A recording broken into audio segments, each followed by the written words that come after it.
Allie and Zara went skiing. Take a close look at both of them. Which girl is in danger?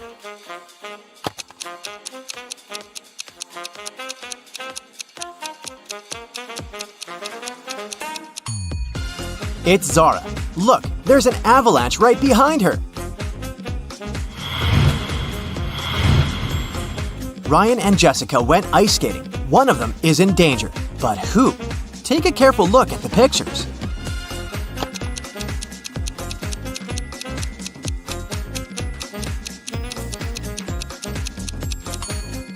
It's Ryan. The ice where he stands is cracking.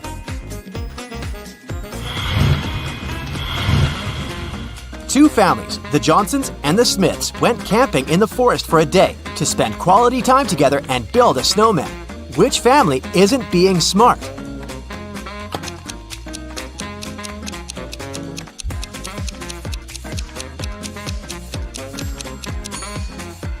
Look, the Smiths stopped right under a dangerous tree. The branch can fall off. It's not the best spot. They should definitely move as soon as possible.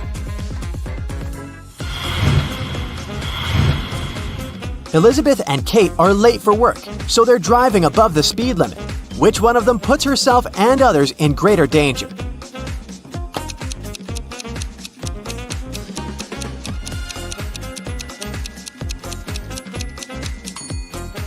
Elizabeth. The road she's driving on is icy. Kate isn't being the most careful person as well, but at least the road she's driving is clean.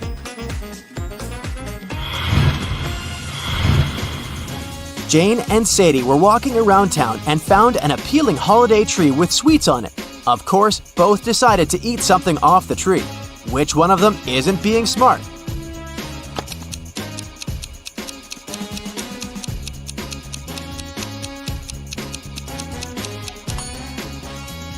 It's Jane. Look at the bird right next to the tree. It doesn't seem like whatever it ate was good. Even though Sadie does badly by eating sweets for decoration, at least it probably won't hurt her.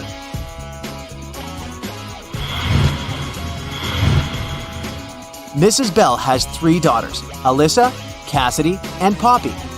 She's about to have another girl. What do you think she'll name her? Stella, Wendy, or Haley?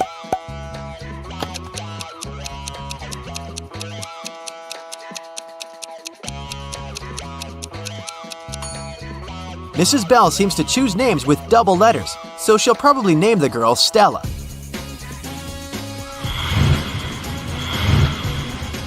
Mrs. Jones is a math teacher who has 3 students she is teaching privately. One day, she walked into the classroom and saw that someone had broken a window. Of course, all of them denied doing it. Alice. Bea is lying. Bea. Cece is lying. Cece. Both Alice and Bea are lying. Only one of the students is telling the truth. Who?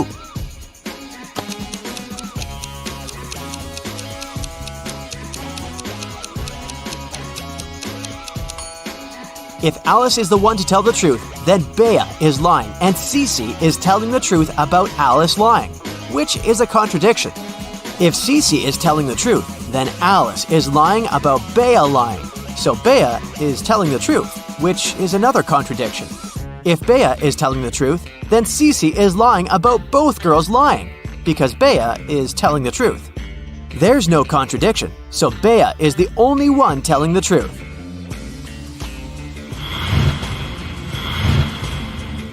Mrs. Rowan is an owner of a successful startup, and she's looking for an intern to do data analysis. She's looking through resumes and she needs to decide whom to invite to an interview. Take a look at the interviews one by one and try to figure out which ones aren't fake. Here's the first one. What do you think? Should Mrs. Rowan invite this candidate for an interview?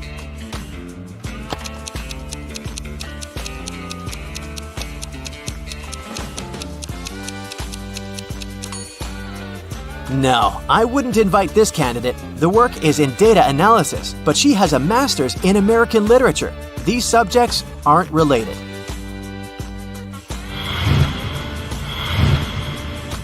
Okay, here's the next candidate. What do you think? Should Mrs. Rowan speak with her?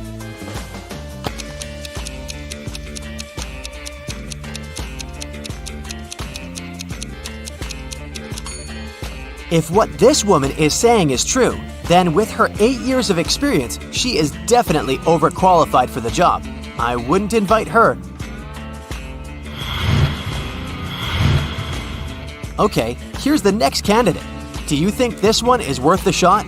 Will you recommend inviting her for an interview?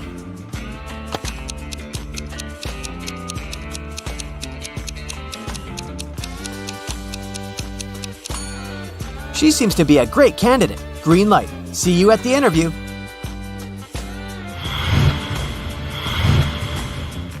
What about this young man? Should Mrs. Rowan give him a chance?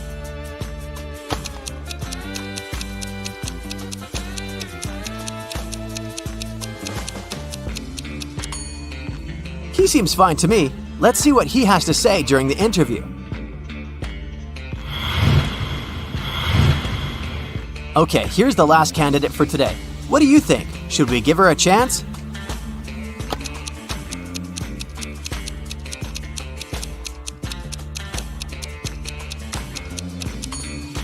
Well, she sounds reasonable. Let's give her a chance, and Mrs. Rowan will see how she does during the interview.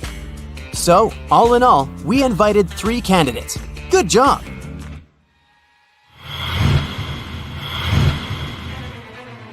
Esme was having a walk in the forest and got lost. That's never happened before. Instead, she found a witch's house, walked in, petted a cat, and asked the witch to take her home. The witch was busy making a new potion and needed Esme's help. She had to add 7 ingredients, but she didn't remember the order. She remembered that herbs must be added third. 2 steps before herbs, she must add spiders. Mouse hairs should be added last. Spiderweb goes right before mouse hairs. Grated stone is right after herbs. The magic powder goes sometime before the flower petals. What's the correct order?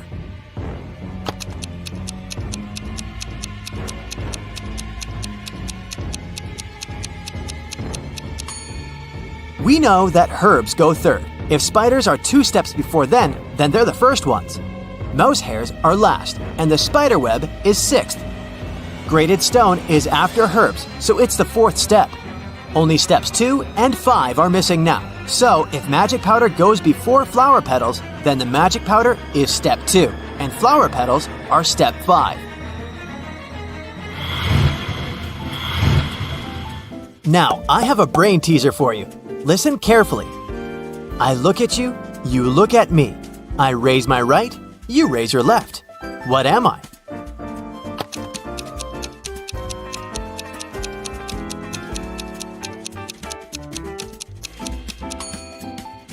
Of course, it's your reflection in a mirror.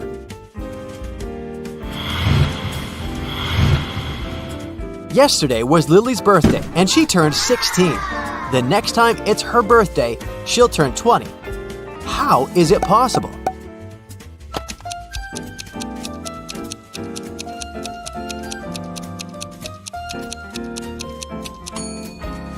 Lily was born on February 29th, which only happens once every 4 years. She'll get older, but her exact birthday will be only in 4 years when she turns 20.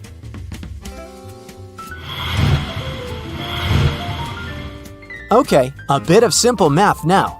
In math class, 14 students are girls. 8 students have blonde hair. 2 of the students are either girls or they are blonde. If 5 students in the class are blonde girls, how many students are in the class?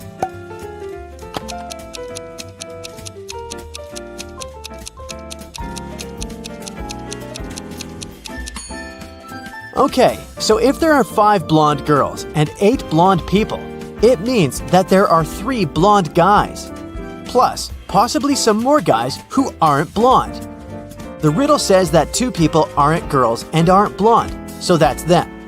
So, 14 girls plus 3 blonde guys plus 2 non-blonde guys make it 19 students in the math class.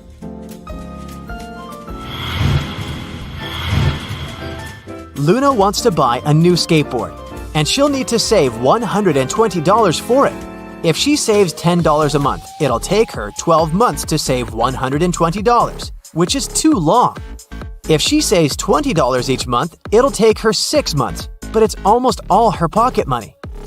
If Luna saves $15 each month, how long will it take her to save $120?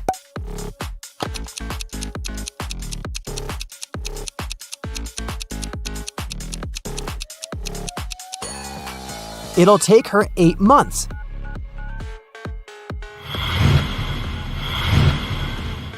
Maddie cycles as a hobby, and she's competing in a cross-country race. Just before the finish line, she overtakes the person cycling third. What place did Maddie finish in?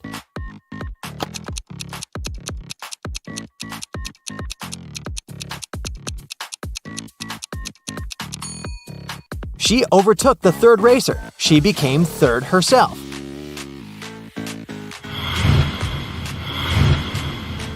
I have 2 siblings, Emma and Maya. When I was 17, Emma was twice as old as Maya. When Emma was 23, Maya was twice as old as me.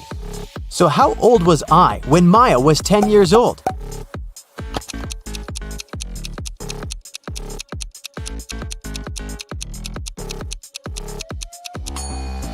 "8 years old." A group of high school students is going on a trip by bus, and their teacher should arrange the seats. She has the remaining 5 students she should arrange in 5 seats next to each other. Here's what the teacher knows. Joe and Dan are best friends, so they will make a lot of noise if they sit next to each other. Evie and Liana argue a lot, so they can't sit together as well. Beth refuses to sit next to the boys and doesn't like to take aisle seats or window seats. How can the seats be arranged?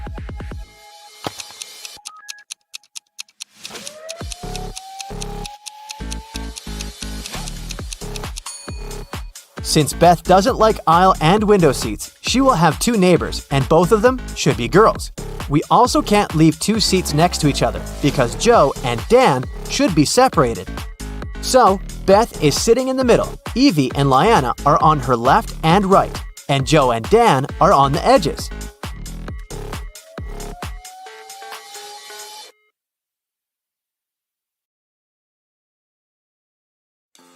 Brooklyn stayed home alone for a week because her family went on vacation. On Tuesday, she discovers that she only has 4 breakfast buns left. She doesn't like grocery shopping alone, so she cuts them in half. How many breakfast buns does Brooklyn have now?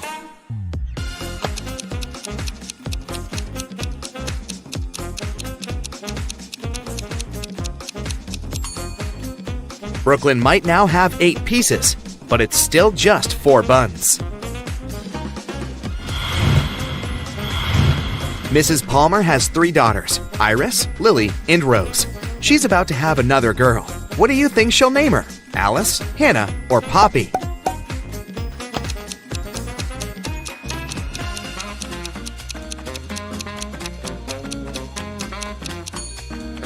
Mrs. Bell seems to choose names of flowers, so she'll probably name the girl Poppy.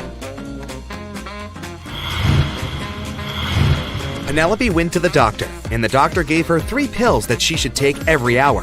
How much time will pass from taking the first pill to the last pill?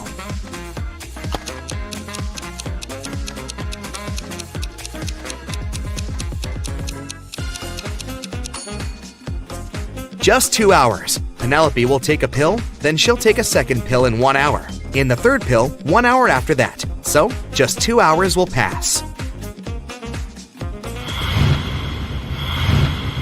Kennedy was exploring an old part of the city and got trapped in some basement. She found 3 ways out, but none of them seemed safe. Behind the first door, there is a room constructed from magnifying glass. The blazing hot sun outside will instantly fry anything or anyone that enters. Behind the second door, there's a lava floor that melts anything. Behind the third door, there's a room filled with poisonous gas that burns the skin. How can Kennedy escape?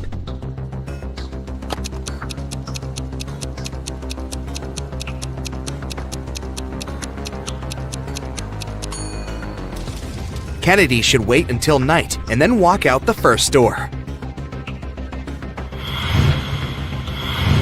Amy goes hiking alone and gets lost.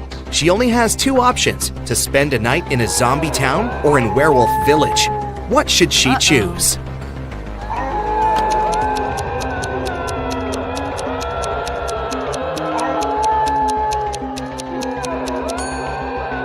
She should stay in the werewolf village. Take a look at the sky. The moon is not full, so the villagers are not dangerous. Madeline is a designer. She lives in a one-story house in a city suburb. She has a small garden, and everything in her house is made entirely of redwood because it's her favorite material. What color do you think the stairs in her house are?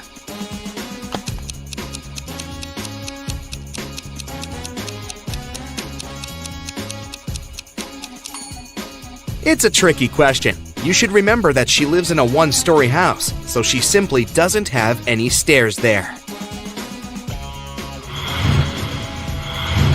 Okay, here's a little riddle for you to think. I have 1,000 ribs, but only 2 backbones. What am I?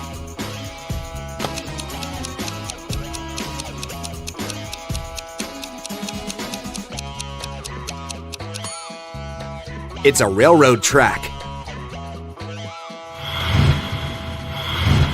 Can you think of a situation when 8 plus 8 equals 4?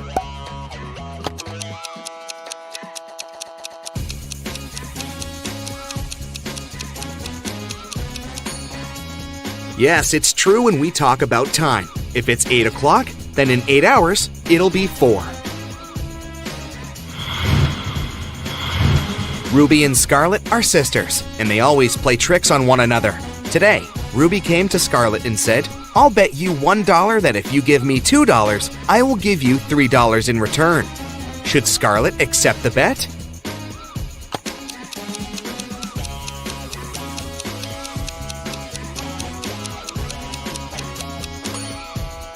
No, she shouldn't, because even if she wins the bet, she'll lose the money. Ruby might take $2 and say, "I lose the bet. I won't give you $3. She will have to return Scarlet $1, but Scarlet will keep the other dollar.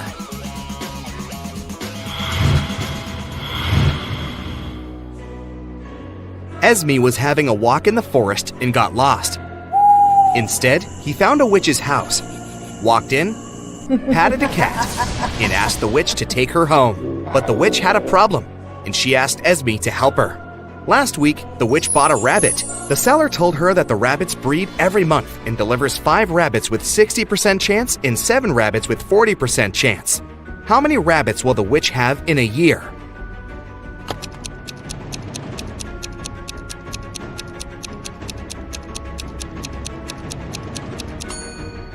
Well, that's a tricky question. It takes 2 rabbits to breed, so unless the witch gets a second one, she'll still have just 1. Which of the following statements are true and which are false? 1. Only one of the statements is false. 2. 2 of the statements are false. 3. 3 of the statements are false. 4.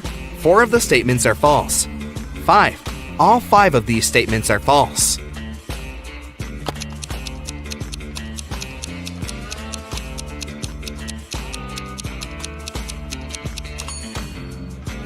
Since they all contradict one another, only one of them is true, and the other 4 are false.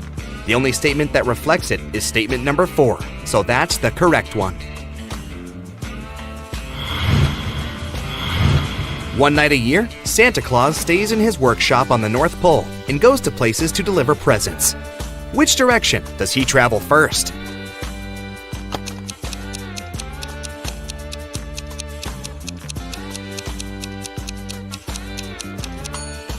Santa lives on the North Pole, and wherever you go, the only way to travel from there is south. Ellery has a cat. Her friend asked her how old the cat was. And here's what she replied. In 2 years, the cat will be twice as old as she was 5 years ago. How old is Ellery's cat?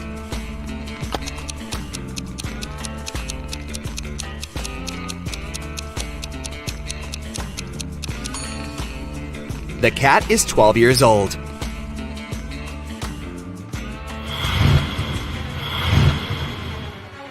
Esme was having a walk in a forest and got lost. After wandering around for a while, she found the house of a witch and asked her to take her home. The witch shrugged and gave her a bottle with a key in it. The key will open this door, and the door will take you home. Take it out, but there are 2 rules. You can't pull the cork, and you can't break the bottle. How can Esme get the key?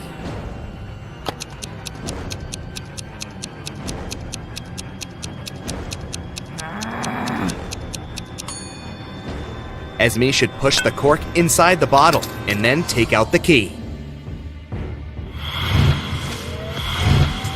Now I'll show you some photos, and your task is to figure out what's wrong with them. Ready? Yeah. Here's the first one.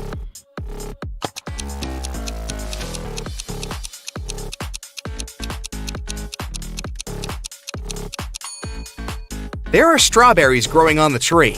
That's not right.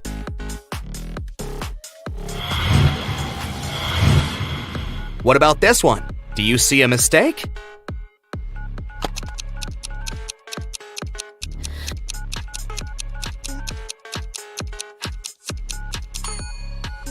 It's ancient times, but this guy right there is talking on the phone. This can't be true. Next one. Keep your eyes wide open. Do you see what's wrong in this picture?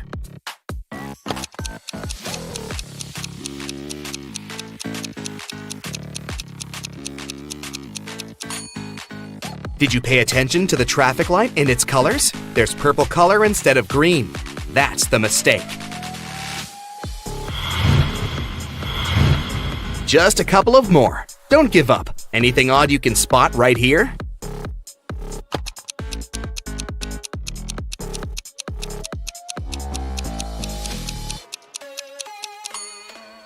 It's night, but there's the sun in the sky. That's odd.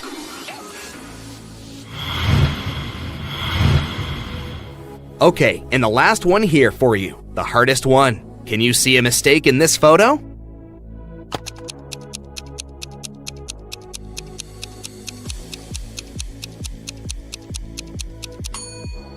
This woman doesn't get reflected in the mirror. Is it a mistake, or is she just a vampire?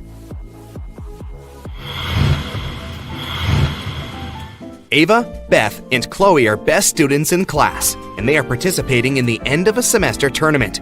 Here's how the rules go. Before hearing the question, a girl chooses a target, one of the other two girls. Then the question is read, and the girl gives her answer. If the answer is correct, the target gets eliminated. If the answer is wrong, then the turn goes to the next participant, who will then choose her target and will get her question, and so on. A subject was drawn randomly. History. Ava isn't very good in history, and her odds of giving the right answer are 1 in 3. Beth is a bit better, and her odds are 2 out of 3. Chloe is a history ace, and her odds of responding correctly are 3 out of 3. Everyone knows each other's odds. To be fair, Ava starts, and then the turn will pass to Beth, then to Chloe, and then back to Ava, and so on, until there's one last person left. What should be Ava's strategy to have higher chances of winning?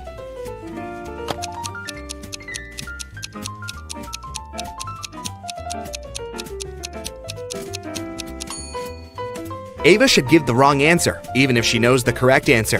Then, the turn will pass to Beth. Beth will most likely target Chloe, because she has better odds in the game. If Beth manages to eliminate Chloe, then it's just Ava and Beth left, and Ava's turn and a chance to win. If Beth doesn't eliminate Chloe, then it's Chloe's turn, who will most likely target Beth, and will definitely eliminate her, since her odds are 3 out of 3. Even though Ava will have to go against Chloe at the end, it's still a better situation because she for sure makes it to the second round safely, and will then go first with her shot.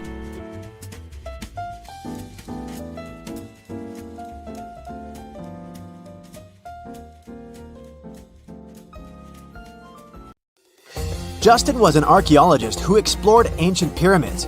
One day, something went wrong, and he ended up locked in a tiny room deep underground. The guy got into the room through a narrow passage. It was blocked by a rock slide several minutes after he'd entered. There was only one other door in the room, but it was locked. To open it, the guy had to solve a riddle. Stand. Try to.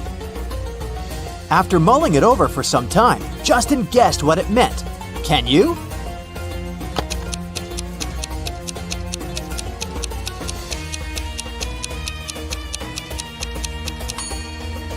The answer is try to understand. Detective Taylor came to investigate a tricky case. Someone had pushed a famous basketball player down the stairs. and he ended up in a hospital right before an important game. The detective had 3 suspects, all of them the players' teammates. Connor said he had been cleaning and checking basketballs. Nathan explained that he'd had his lunch, several cheeseburgers and french fries. After that, he went to train. And Julian told the detective he had been getting a massage. His back hurt.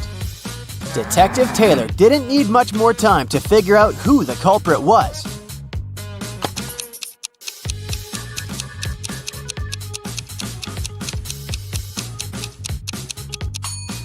It was Nathan. No one eats such a big lunch before training. Mark came to visit his friend Thomas in his office. While walking along the corridor, he heard his friend shouting. He ran inside and spotted Thomas standing near a girl who was on the floor. "It's my secretary, Linda. I returned from my lunch break and saw her unconscious. Also, my safe was open and very important documents were missing." Another man, Thomas's deputy, entered the room. "Whoa, what happened here? I've been away for 10 minutes at the most. I just went to buy coffee at the nearest cafe." Suddenly, the girl opened her eyes. "Ah, I had such a scare. I was working with documents when someone grabbed me from behind. And then, darkness. I don't know what would have happened if you hadn't shown up, boss." Mark told Thomas to call the police immediately. Why?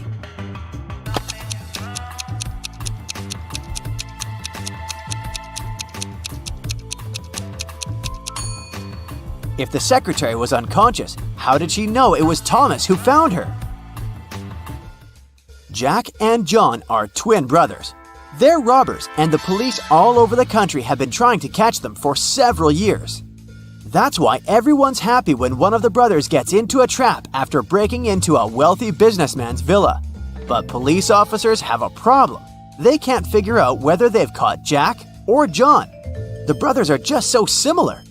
The man also refuses to tell them his name. The only thing the detectives know is that Jack always lies and John always tells the truth. How can they find out who the man is by asking him just one question?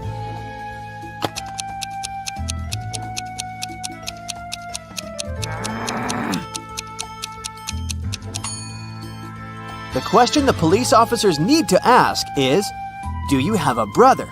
If it's Jack, he'll lie and say no. And if it's John, he'll give a positive answer. Matthew wears either only black or only white socks. One evening, he's in a hurry, getting ready for a romantic dinner with his girlfriend. Suddenly, the power goes out. The guy has 10 white and 10 black socks in his drawer, but all of them are mixed. If it's completely dark in the room and Matthew can't see anything, how many socks must he pull out of the drawer to get 2 matching ones?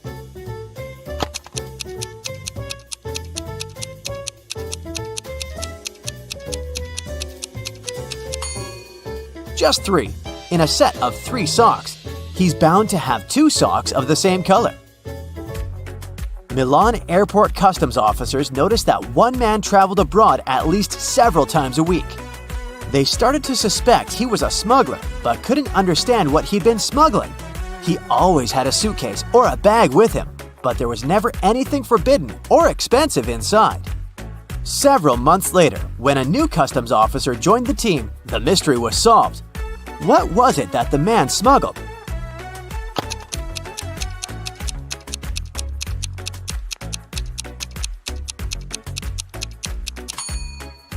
He smuggled designer suitcases and bags. You've gotten trapped in a bizarre room. Shiny, made of metal and with no windows, and it has 2 doors. One of them leads to freedom. Some danger is looming behind the other. You don't know which door is safe. 2 robots guard these doors. They're ready to allow you to leave through one of the doors, but once you choose a door, you can't change your mind. On the bright side, you can ask one of the robots a single question, but one of them always tells the truth, and the second always lies. Again, you don't know which is which. What question should you ask?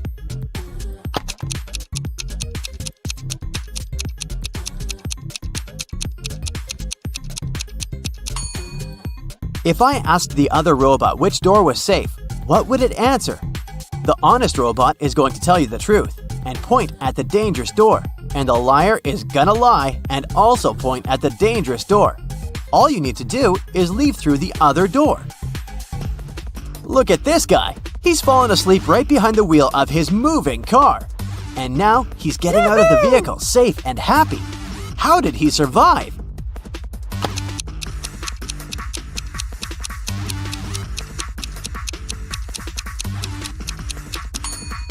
He was traveling in a self-driving car.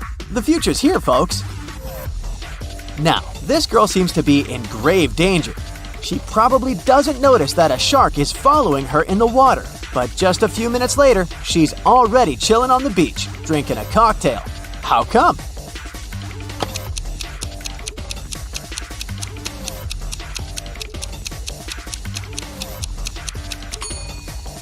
It was another swimmer with a fake shark fin. Look, he's taking off his equipment over there. Oh no, this elderly lady is falling from a skyscraper, but now she seems to be safe, wiping sweat off her brow. Can you figure out what's happened here?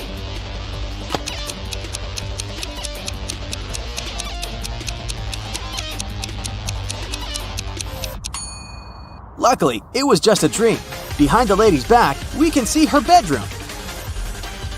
Ah! A rock slide! And a huge rock is falling right on this guy. I'm gonna cover my eyes. Huh? How on earth did he survive?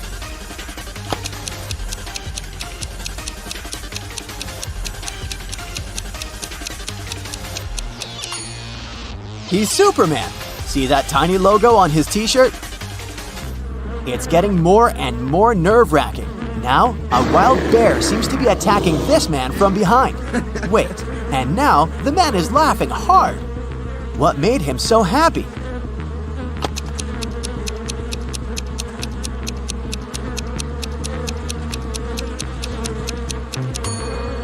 It was just another guy in a Halloween costume. Have you noticed this zipper? This tightrope seems to be very high above the ground. Watch out, bro! Oh no! He's slipped and fallen from the rope. But in this picture, he looks totally unharmed. What magic is this?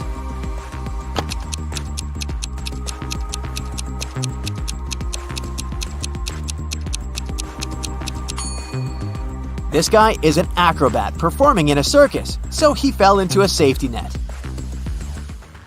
The manager of a ski resort has gone missing. The police suspect 3 people that are staying at the hotel. Unfortunately, no one can find any of these people. They're probably on the slopes, skiing. The police officers have no time to waste and decide to examine their rooms. Look at the suspect's stuff and say who's responsible for the disappearance of the manager.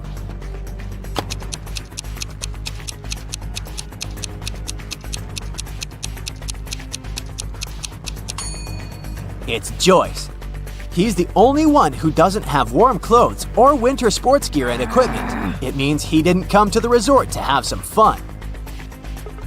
In the 22nd century, robots live among people, and it's nothing out of the ordinary. But sometimes they resemble people so much it makes detectives work way harder. Like this time, Eric Blank, an experienced police officer, has to figure out which of these 3 suspects is guilty of identity theft. He knows for sure the culprit is a robot, but who isn't human?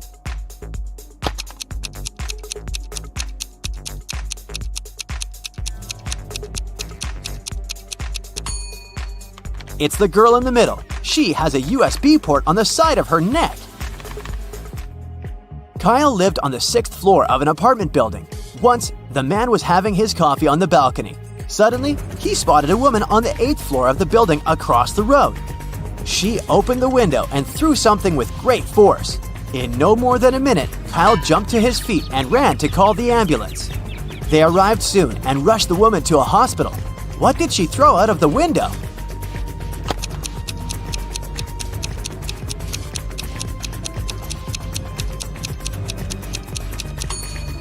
A boomerang!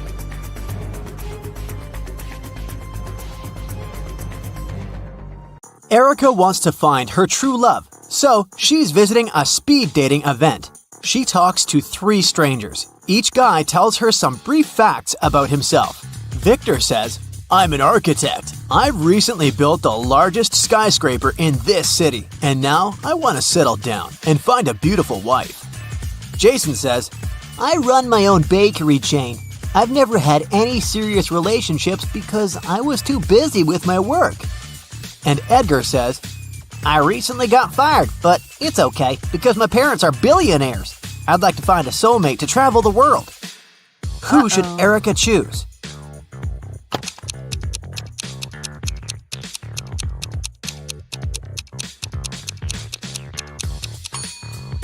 Take a closer look at Victor. His teeth are too sharp. He doesn't eat or drink anything, and he doesn't have any shadow. It's not safe to date a vampire. As for Jason, he clearly wore a wedding ring. There's a tan line on his ring finger. Therefore, he's a liar. That's why Erica should choose Edgar. After the event, Erica enters her favorite Indian restaurant near her apartment. She makes an order, puts her bag on one of the tables, and goes to the restroom. After a couple of minutes, she returns and finds out that someone had stolen her bag. The waiter says, I saw someone with a neck tattoo running into the restaurant's second floor. Erica goes upstairs and finds 3 possible suspects. Can you spot the thief?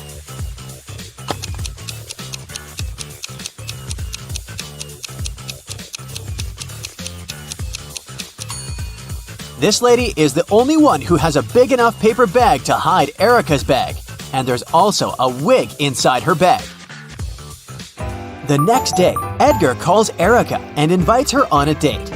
He offers her to pick the place. Erica wants to test Edgar's logical skills, so she sends him this rebus. Can you help Edgar show up to the right place?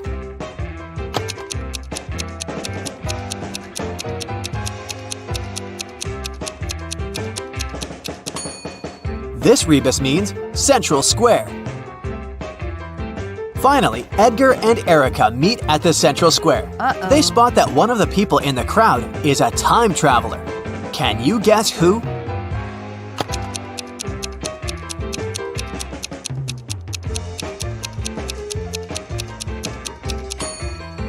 It's this guy, who's jogging in wooden shoes in the 21st century.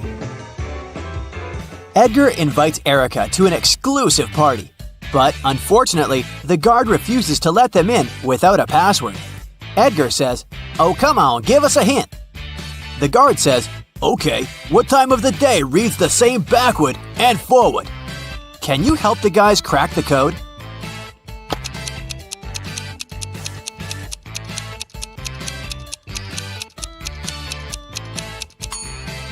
The correct answer is noon. The next day, Erica invites Edgar over for dinner. She has some candies in the kitchen. They look similar but have 3 different flavors: 3 orange, 2 strawberry, and 5 grape candies. Suddenly, the lights turn off in the entire building. Now the kitchen is completely dark. How many candies must Erica take out to make sure she has at least 1 candy of each flavor?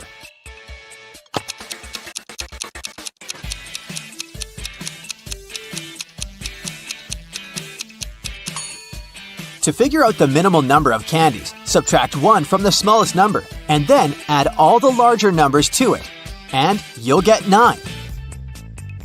Erica locked her computer with a password and wrote some hints on a sticker. Edgar wants to see her shopping list to pick the perfect gift for Valentine's Day. So, in Erica's absence, he tries to log in. Let's take a look at the hints. Can you help him crack this code?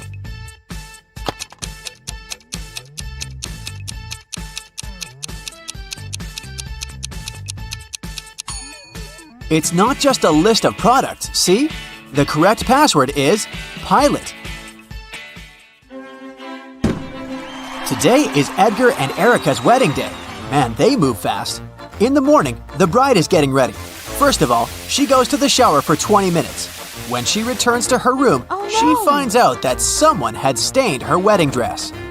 Only the bridesmaids had access to this dress, so Erica questions them. Lily says, "In the last 20 minutes, I was chatting with your mom in the living room. She can confirm my words." Rosie says, "I'm not proud of it, but I was in the kitchen secretly eating some snacks prepared for the wedding dinner. And Daisy says, "I've been dealing with a flower shop. They delivered the wrong flowers." Can you guess who stained the dress?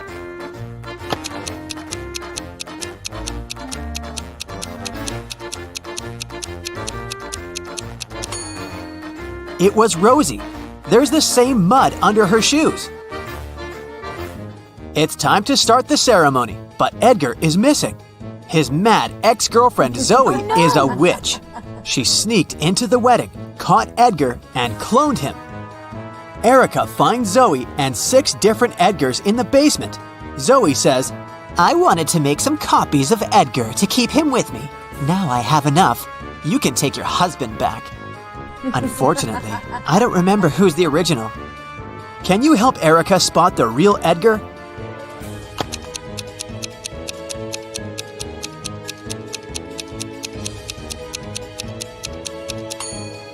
The third one. All the others have paranormal powers. The wedding begins, but there's a thief among the guests. Can you spot this person?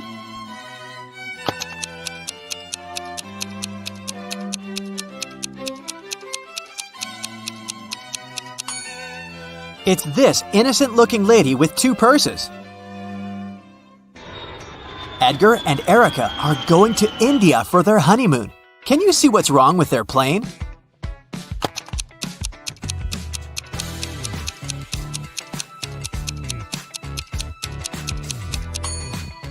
Open fire is prohibited on board. The stewardess must know that. After landing, Edgar and Erica take a taxi and go to their hotel. Suddenly, they see a family of ducks crossing the road. Erica takes a picture, but unfortunately, it's unfocused. Can you count the exact number of ducks?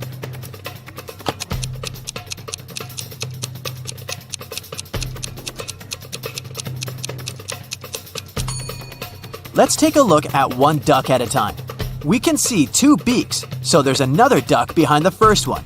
And here we have 2 little ducks near the bigger one. And this duck is single. So far, the overall sum is 6. This guy is not a duck, it's a goose. But there's 1 more duck hiding behind him, and 3 more over here. So the overall number is 10. Erica and Edgar arrive at their hotel. 4 employees greet them in the lobby, but one of them is an imposter. Can you guess who?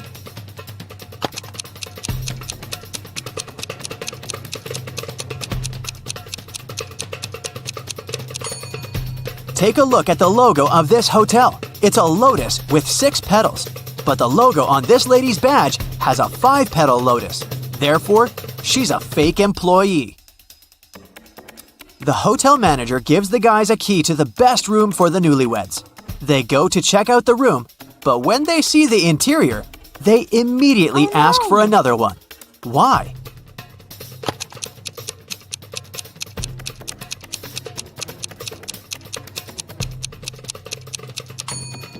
There's a transparent lizard crawling along the curtains. This potted flower has teeth, and someone is clearly peeping at them through the eyes of this portrait on the wall.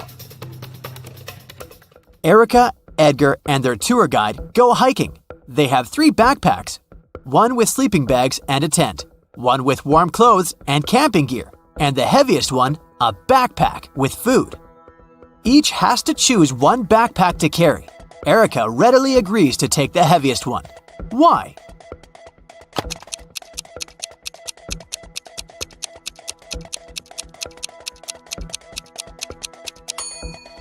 It'll be getting lighter and lighter after each camp. On the way, the guys decide to go explore the local caves. They walk inside and suddenly a landslide blocks the way back. There are 4 tunnels ahead, each with a sign telling you which dangers lurk inside. There's a family of evil wizards living in the first tunnel. They curse every human who dares to come in. The second tunnel is filled with venomous spiders. The third one is swarmed by bats. And the 4th tunnel is on fire. Which one do you choose to stay safe?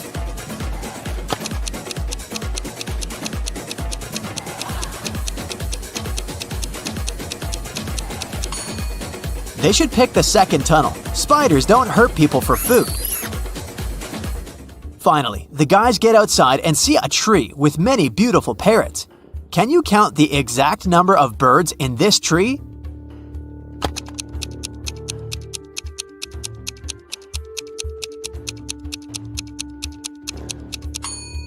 The task was to count the number of all birds, so there are 10 birds in this tree, including 6 parrots.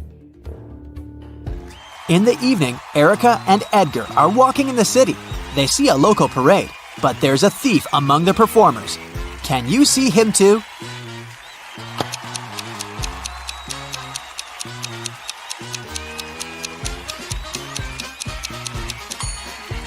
This guy is sneaking her bracelet. Here we go. Stella is a cleaning lady in a 3-story business center. Late in the evening, she finishes cleaning the big boss's office. Stella is the last person in the entire building, so she locks the doors and goes home. The next morning, the boss calls her and yells, "Someone wrote scammer on the wall near his desk with blue paint." The boss questions 3 suspects. The guard said, "I was feeling sick yesterday, so I left earlier and asked Stella to lock all the doors with her keys." The manager says, "This paint was supposed to be used for the basement. I guess someone had stolen the paint from the storage room. As for me, I've spent the evening with my family, and they can confirm my words." And the local interior decorator says, "Yesterday, I was working from home." So, who's guilty?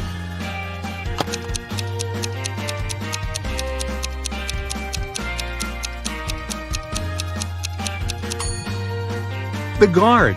Take a look at his shoes. He left some footprints on the floor, and they look identical to the paint footprints left in the boss's office. Kyle and Amy are having dinner at a restaurant. Can you spot what's wrong here?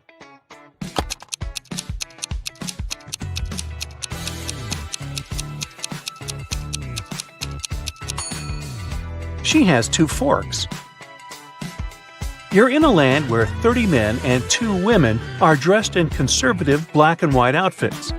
They begin to fight as soon as any of them moves. Can you guess where you are?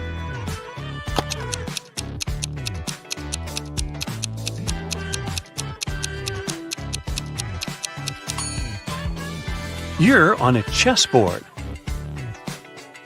Welcome to the food market. There's a zombie hiding somewhere here. Can you see him?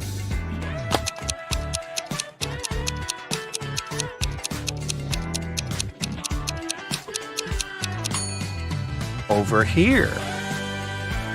Can you help the police spot a bank robber in this amusement park?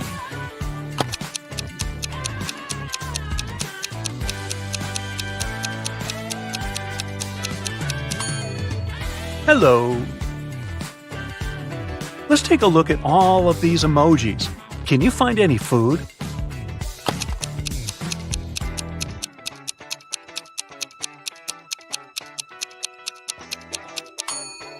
There's shrimp over here. What about this collection? Can you see anything edible?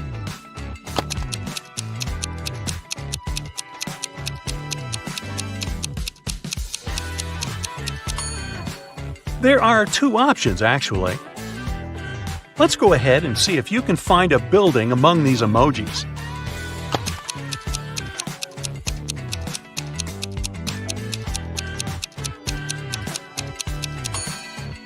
There it is. Next set. Can you see a human among these emojis?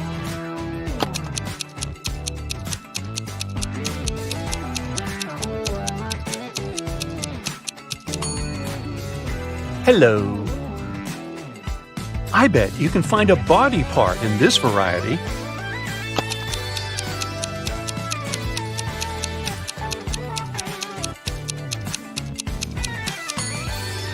This nose over here. Can you see any flowers among all these emojis?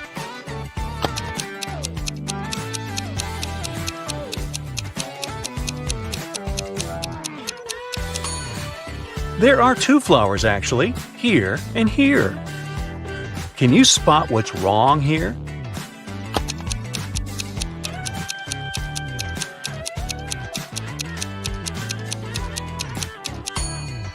The reflection doesn't match reality. Can you see anything odd here?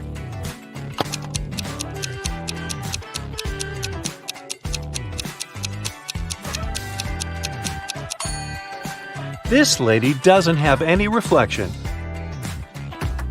Wicked witch kidnaps young women in the town. The police had been tracking her for 6 months, and finally, they detected her hideout uptown.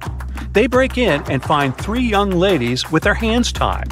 The police questions all women. Sally says, "I've been here for a month or so. I'm so glad you found us." Bella says, "This witch only gave us some bread. We were starving." And Rosie says, "I've spent a month in the darkness. I thought I'd never see the daylight again." The police know at once that one of them is the witch. Can you guess who?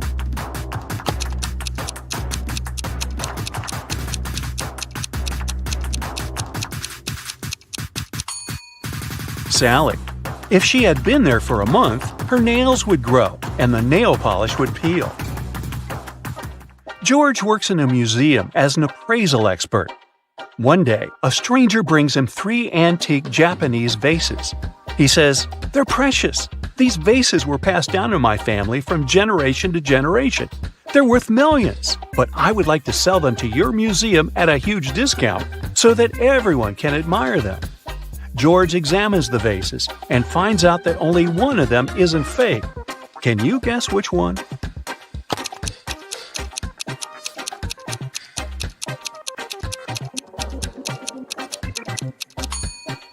The first piece looks pretty ancient, but why would an ancient Japanese vase have English letters as part of its decoration? The third vase depicts an elegant lady in a traditional costume who's holding a smartphone? Therefore, only the second vase is original. Let's take a look at this collection of emojis. Can you see any gadgets?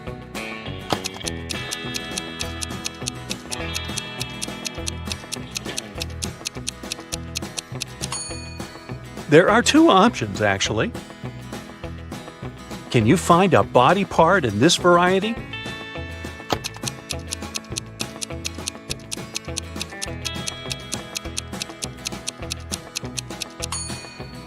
This palm over here. Let's go ahead and see if you can find a building among these emojis.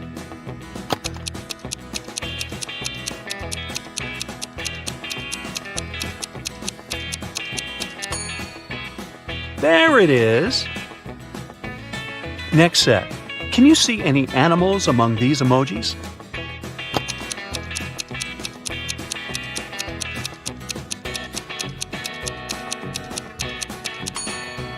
There are 3 animals here.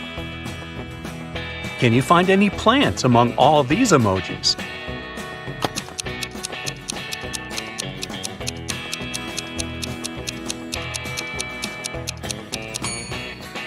Hello! A powerful wizard kidnaps Kyle's wife. There are 3 tunnels leading to the dungeon where she's imprisoned. A mother bear is cuddling her cubs inside the first tunnel. The second tunnel is filled with hungry wolves who haven't been eating for a year. And a fire-breathing dragon is sleeping inside the third tunnel. It can wake up at any moment and burn anyone who dares to enter. Which way is more or less safe?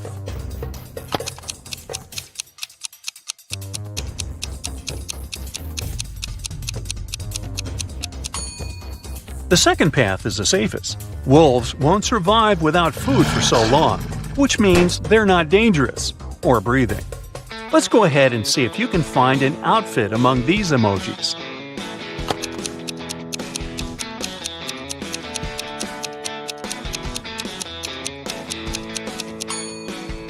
It's over here. Let's take a look at this collection of emojis. Can you see any money?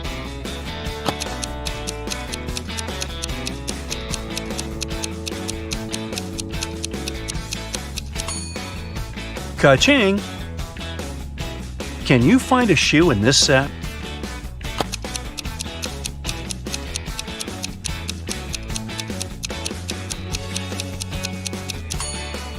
There it is!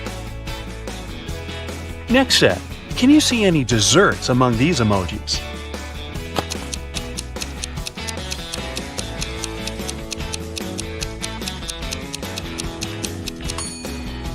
Piece of cake. Literally. Ms. Smith is a rich old lady. Today she's furious because she's found out that her son is having a secret relationship with one of her staff members. 3 women are working in Miss Smith's mansion.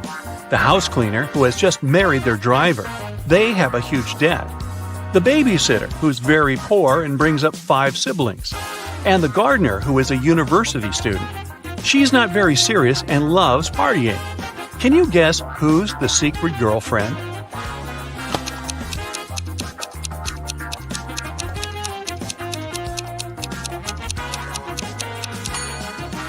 It's the babysitter. Where did she get money for this jewelry?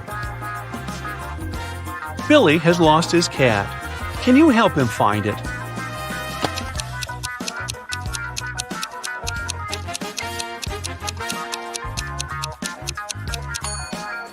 It's hiding behind this lady. Alex wakes up in a creepy quest room. There are 3 doors, but touching their doorknobs is unsafe. The first one is under high voltage, fatal to humans. The second one is red-hot iron that will burn your hand. And the third one is covered with poison, which is fatal for all beings when injected. Which doorknob should Alex turn to escape?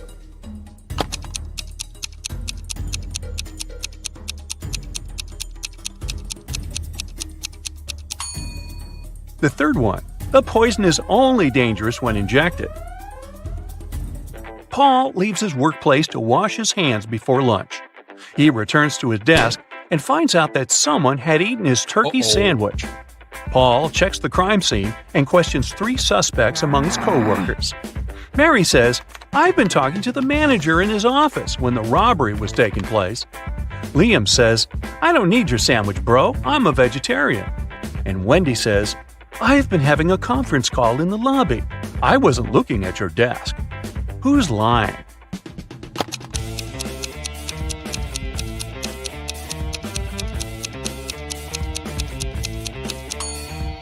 Liam. There's a sandwich on his desk. Take a closer look at the package. It says chicken. Therefore, he's not a vegetarian. Can you find any fish among all these emojis?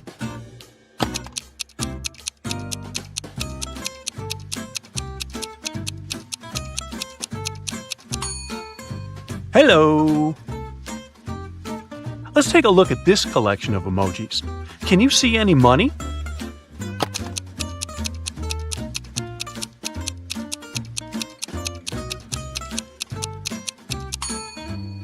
Jackpot! Emma takes part in a beauty pageant. She arrives at the auditorium early, gets ready, and has lunch at the local cafeteria because she hasn't been eating or drinking all day. Before going to the stage, Emma faints. Oh, no. The doctors find out that someone had poisoned her.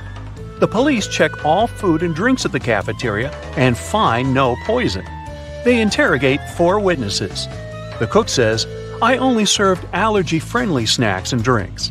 The contest manager says all the models had been eating and drinking the same food, but Emma was the only one who got poisoned. She must have eaten something wrong at home. The rival beauty pageant contestant says, "I've done all the preparations at home, so I've just arrived." And the makeup artist says, "I was too busy with my duties, so I haven't even entered the cafeteria."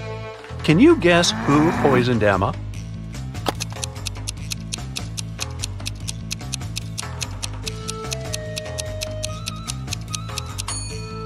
The makeup artist. Lipstick was the only thing that touched Emma's mouth that day, apart from the cafeteria food.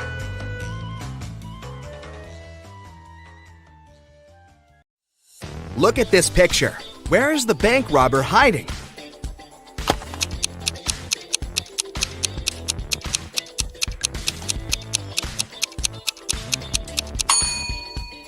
He's over there, behind the bushes. The bank robber has managed to escape from the police. Try to figure out where he's hiding now.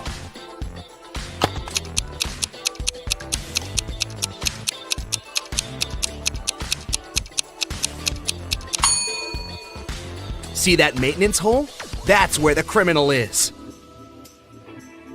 This robber is just too fast. He's escaped again and is now hiding in one of these fitting rooms. Help the police find him.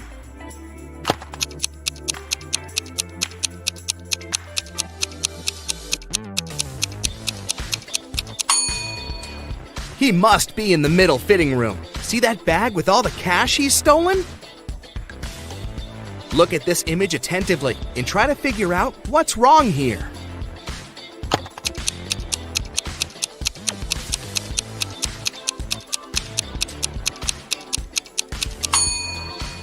In reality, the guy is holding a tube of toothpaste in his left hand, but in the reflection in the mirror, he's got nothing in his hand. How about this picture? What's wrong here?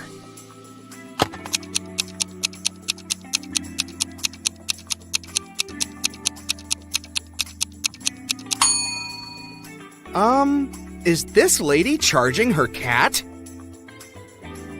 This picture looks off too, but what exactly seems strange?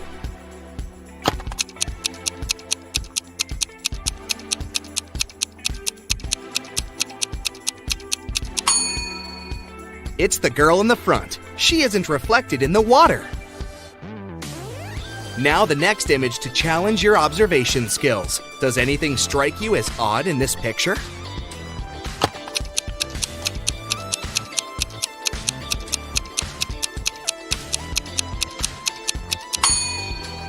Look at the TVs. They show different things in reality and in the reflection in the mirror. Can you figure out what this means?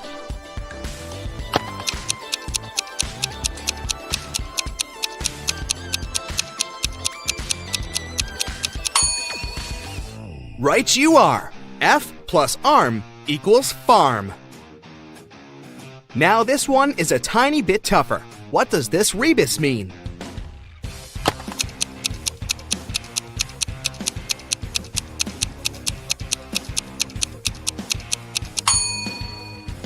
Storm, TH. It's thunderstorm. And how about this one? Can you crack it easily?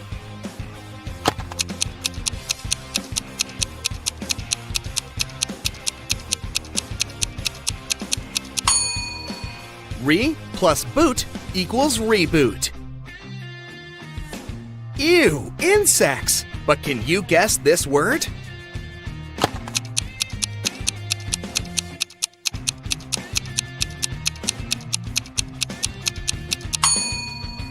How many ants are there?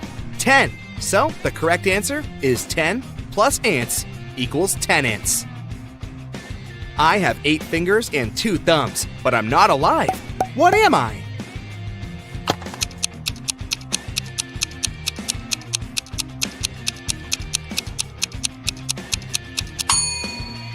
I'm a pair of gloves. Which person is different from the others?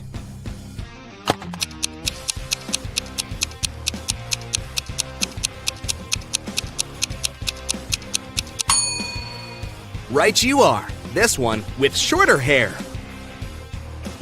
Try to figure out which emoji is the odd one.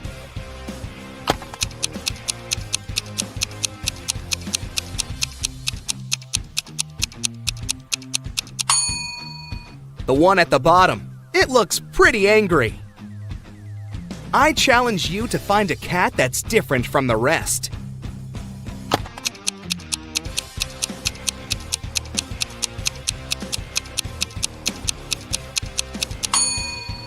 Right! It's the one closer to the bottom, facing away from you. Which image is the odd one?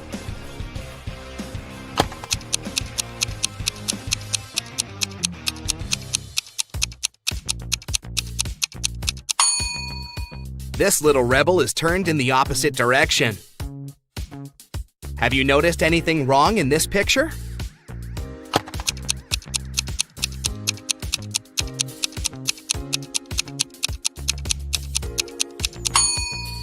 The ball.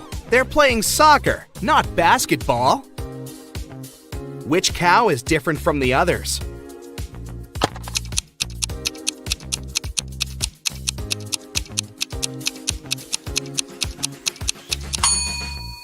The one waving at you, of course.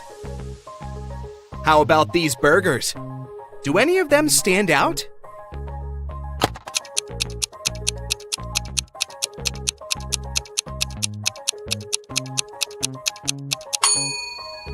See, this burger is smaller than the rest. There's something wrong with this picture. What exactly?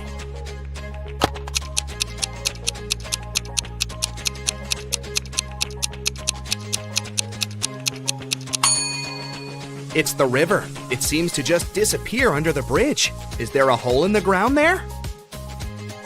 Which emoji is the odd one?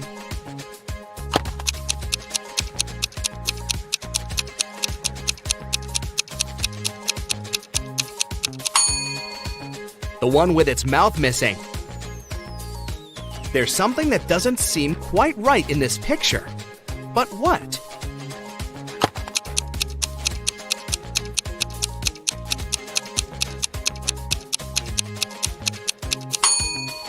The rainbow. Its colors are a bit messed up. Can you find a pig among these birdies?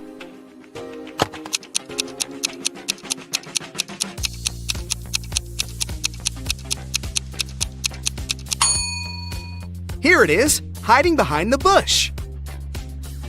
Which emoji is different from the others?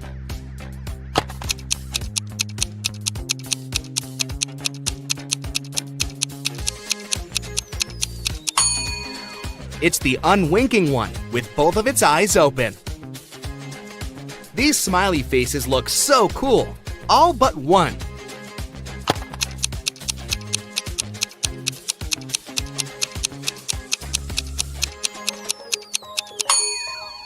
This emoji isn't exactly all that smiley. There's something wrong with this keyboard. Can you figure out what exactly?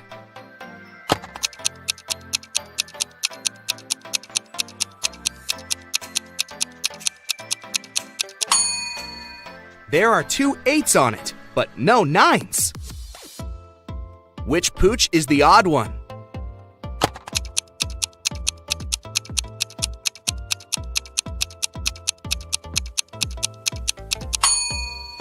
This doggy seems to be friendlier than the rest. Find the odd avocado.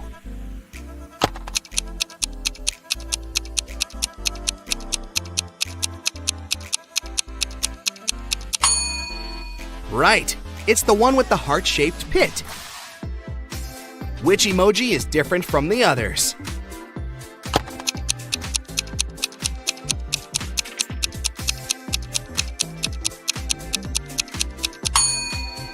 This little guy is just a wannabe. It isn't a unicorn. It's a horse that's probably dreaming of becoming a unicorn. Can you find the odd emoji?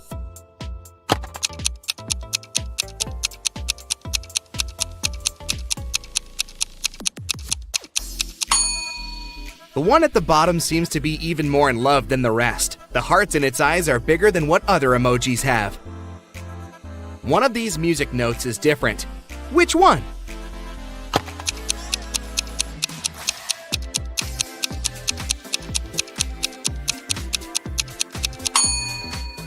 Ah, now I see it! What's wrong with this picture?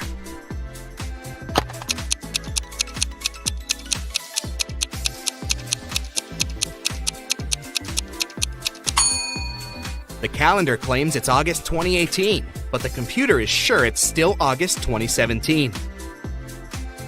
Can you spot a teddy bear without a hat?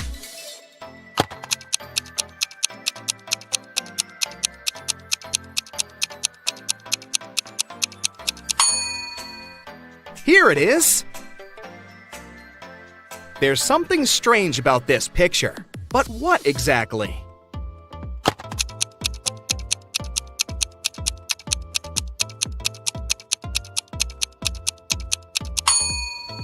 One of the birds doesn't have a reflection. Creepy. Which sheep couple is different from the others?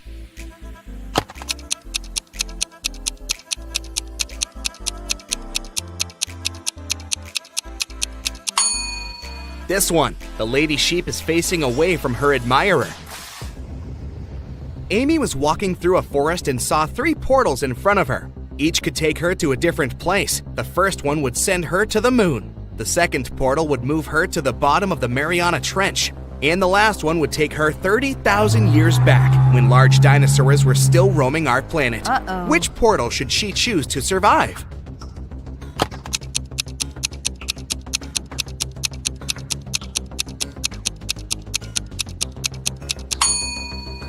The third one. Dinosaurs went extinct 65 million years ago. Amy will be safe there. John was looking for a gift for his mom at a shopping mall when he noticed that one of the stores had a mysterious extension. It led to a vault filled with diamonds and gold jewelry. As soon as the guy walked in, the store owner locked him in the room.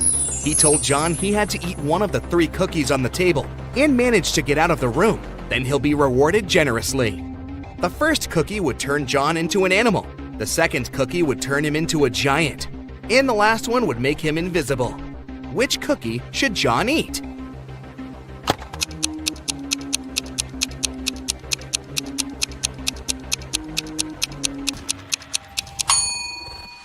The first one. He can turn into some small animal, like a hamster, and squeeze through the bars. That's how he'd get out and win the gold. Mr. Lawrence called the police. He said someone had taken his car for a joyride, crashed it into a streetlight, and ran away. The man was sure it had been one of his neighbors. The police questioned 3 of them. Ivy answered she'd been at work and arrived home only in the evening. Cameron told the police he'd been helping his dad remove old stuff from the attic. And Aaron claimed he'd been hanging out with his friends, eating pizza, and watching the latest series. After listening to all the suspects, the police officers arrested one of them. Who was it?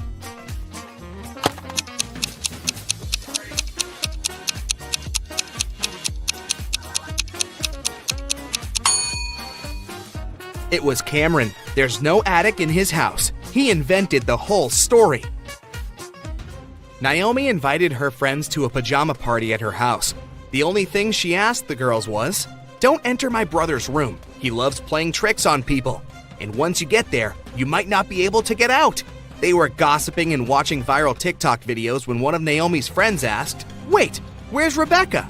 Meanwhile, Rebecca went to the kitchen to drink some water, but she got lost and ended up in Naomi's brother's room. The door closed behind her back, and it wouldn't open. The girl noticed a password lock with letters on it. Rebecca looked around and spotted a piece of paper on the table with 5 numbers on it: 3, 7, 6, 9, 2. The girl thought for a while, then entered a combination of letters and got out of the room. What was the password?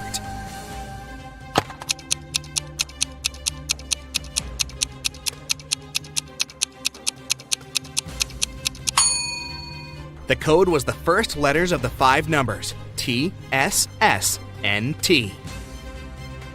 An expensive ring went missing from a jewelry store on the first floor of a large shopping mall. The manager called the police. After watching the CCTV camera footage, they had 3 suspects: a student, a woman with a daughter, and an elderly man. The student said he had agreed to meet with his friend next to the jewelry store. "I didn't even set foot inside," the woman said. "I was at the movies with my daughter here in the mall when everything happened." The elderly man said, "Yes, I did enter the store. I felt unwell and asked for a glass of water, but I didn't take the ring."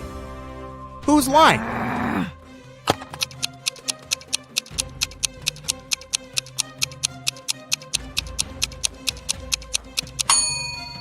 Look, all the movies running at that time had a 16+ age rating. The woman wouldn't have been able to watch any of them with her young daughter, so she must have lied.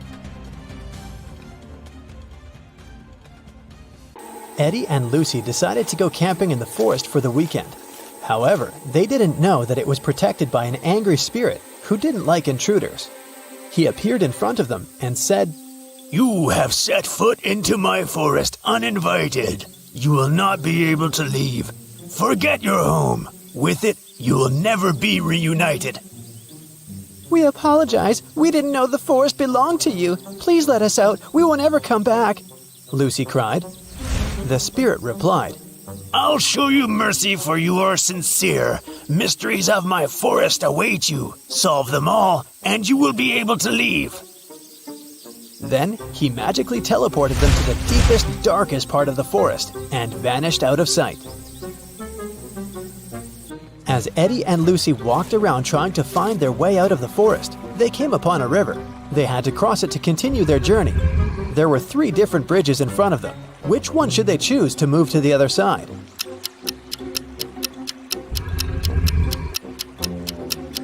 Do you see the weird river monster hiding under the stone bridge? It looks dangerous.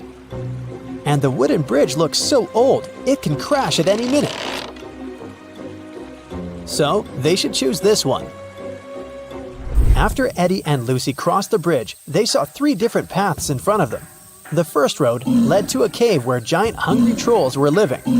The second road led to the house of evil witches who needed human blood for a spell they were casting that would allow them to stay young forever. And the third road led to a swamp where an 8-headed snake was waiting for its prey. Which path should they follow?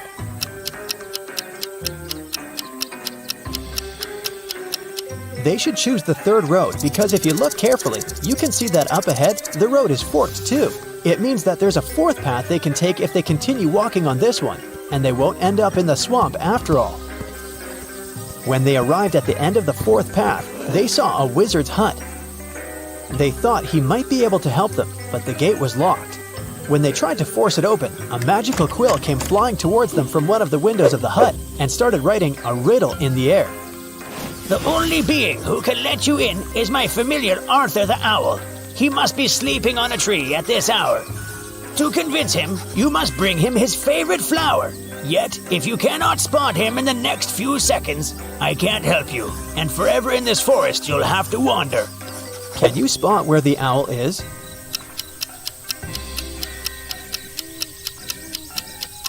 Look there! Eddie and Lucy managed to spot not 1, but 3 owls standing on a tree branch. Only one of them was Arthur. If they don't figure out which one of them is Arthur, they won't be able to get help from the wizard.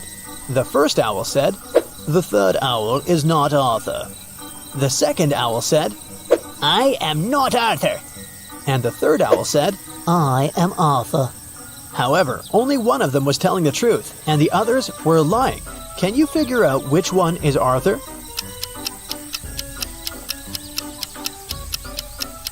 If the first owl was Arthur, then both he and the second owl would be telling the truth. If the third owl was Arthur, then he and the first owl would be telling the truth. But only one of them is telling the truth, remember? So the second owl must be Arthur. Once Eddie and Lucy figured out which one was Arthur, the remaining owls flew away. Then Lucy asked him what his favorite flower was. Arthur answered with a riddle. I can grow very tall. I am of the color yellow. When I am young, I follow the closest star in the sky. Can you tell what flower I am?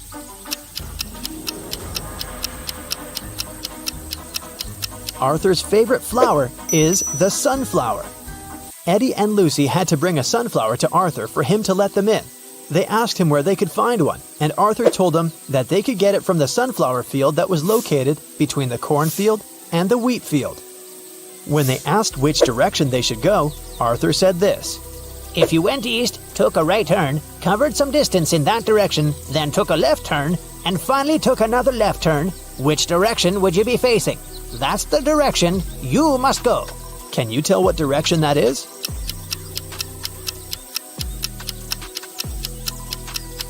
It's north. After Eddie and Lucy had walked for some time, an angry leprechaun jumped onto them out of nowhere and knocked them out with fairy dust. They opened their eyes in a prison cell. The leprechaun said, You stole my pot of gold and you're going to stay in this prison until you tell me where you hid it. Eddie said, We don't know anything about your gold. but the leprechaun didn't believe him. Suddenly, Lucy saw something strange that could help them. There was another prison cell in front of them with 3 different prisoners. Lucy noticed that one of them was going to try to escape. She suggested making a deal with the leprechaun. She said, I will tell you which prisoner is planning to escape if you let us go. He's probably the one who stole your gold, and I promise we'll help you find it once you free us. The leprechaun agreed to the terms. Take a look at these 3 prisoners. Can you tell who's trying to escape?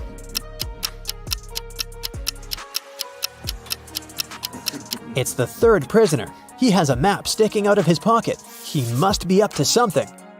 The leprechaun took the map from that prisoner and let Lucy and Eddie go. He said, But now you have to help me find my pot of gold. Lucy noticed a couple of notes at the back of the escape map. The first one said, "Find the pot o' gold in the fields o' gold." What do you think that means?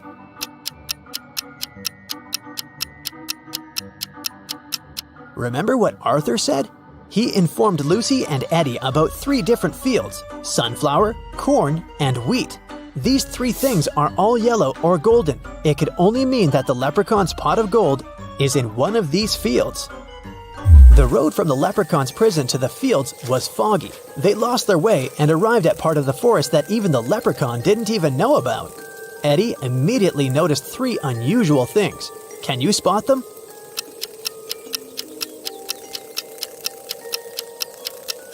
Even though it's still daytime, the place is dark. The mushrooms on the ground are actually tiny houses. And finally, one of the butterflies flying there in the distance is no butterfly at all. It's a fairy. As soon as Eddie spotted the fairy, it flew next to them and said, "The fairy mother wanted me to bring everyone food, but when I asked what she wanted, she only said this: remove the outside, cook the inside, eat the outside, and throw away the inside. What I want is what this is. But I don't know what that means. Can you help me, please? Do you know the answer?"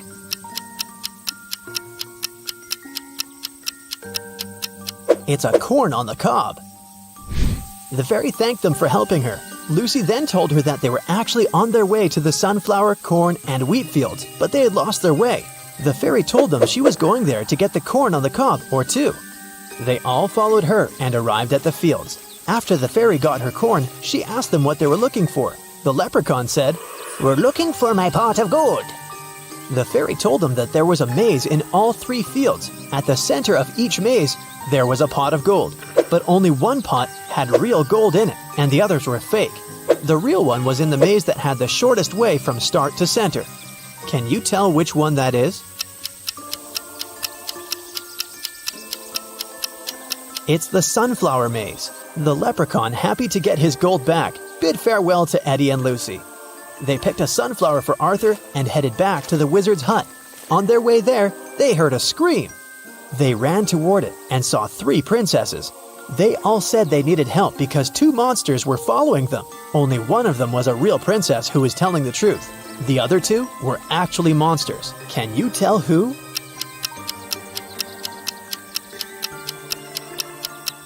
The real princess is the second one. If you look closer, you can see that the first princess has a monster's tail, and the third princess has tiny ogre ears. So she would be one of the monsters chasing the real princess too. After helping the princess, Eddie and Lucy arrived at the hut and gave Arthur the sunflower. In return, he let them in. The wizard greeted them and asked what he could do for them. They said they wanted to get back home. The wizard said he knew a spell to open a portal, but the special ingredient he needed was coded. The wizard showed them the page in the spell book. Can you tell what the special ingredient is?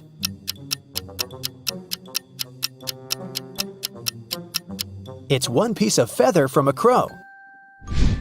The wizard prepared the spell, but something went wrong with it, and instead of 1, 3 magical portals appeared. Behind the first one, they could see a knight holding an axe. Behind the second one, they could see a robot shooting lasers from its eyes.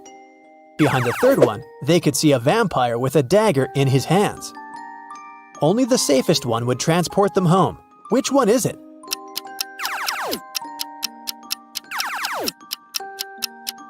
It's the door with the vampire, of course. The dagger is silver, and vampires can't touch that. That must only mean he is not a real vampire, maybe some guy in a costume. Who knows?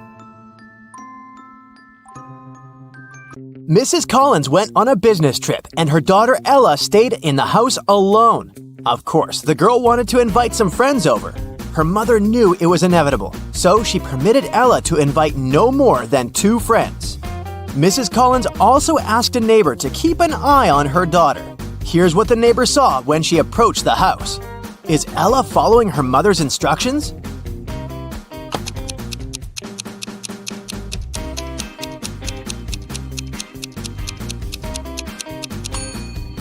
There are 5 cars parked by the house. Assuming that one of them belongs to Ella, there are at least 4 more girls in the house, but possibly even more.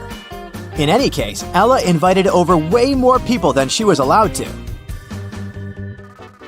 Jason received a letter from a girl wanting to ask him out.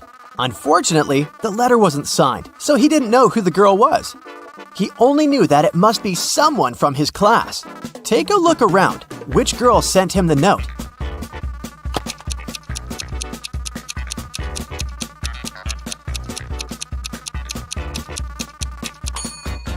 The letter is written in purple ink. Look, that girl over there has a purple pen, so she must be the secret admirer. Detective Callum got a call from a local store selling branded shoes. A pair of their expensive high-heeled shoes appeared to have been stolen. Unfortunately, the cameras didn't work that day and the footage wasn't available.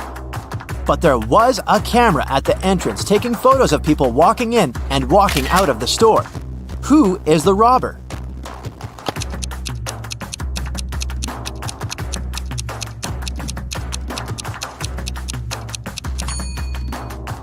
It's this woman. Look, she's gotten taller on her way out, probably because she's wearing the shoes.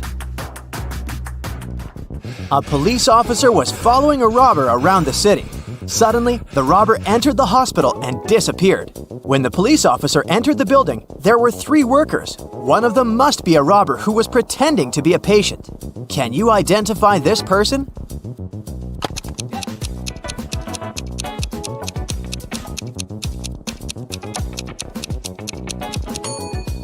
It definitely can't be this pregnant woman, and I doubt it's this old man. This man seems to be blind, but where is his stick then? I bet it's the robber who's wearing shades to pretend to be blind and draw away the police officer's suspicions. Take a look at these 3 people. One of them isn't a human, but who?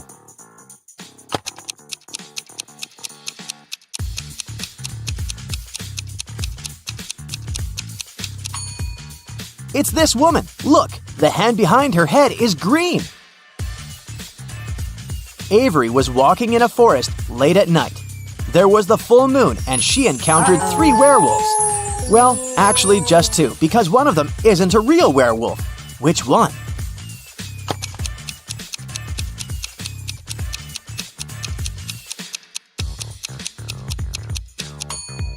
It's this one right here. Look, there's a zipper, so he's obviously wearing a costume.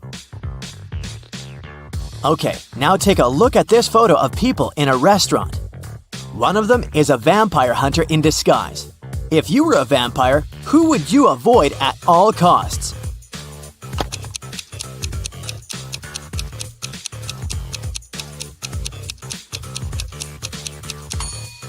You'd have to avoid the place overall because it's the cook.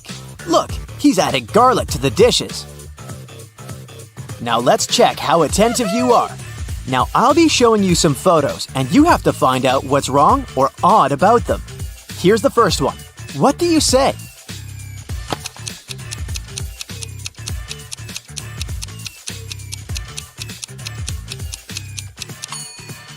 Look, the ghost is plugged into a socket. Here's another one, again with a ghost. Are you attentive enough to notice what's wrong with this one?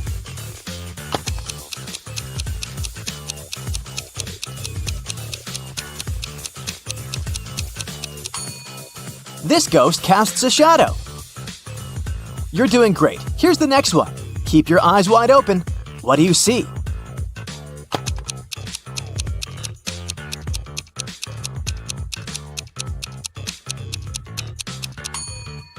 This vampire is tanned. Those guys never see sunlight, so they're very pale. Okay, the next one is just as tricky. We're in a house of a vampire. Can you notice what's wrong here?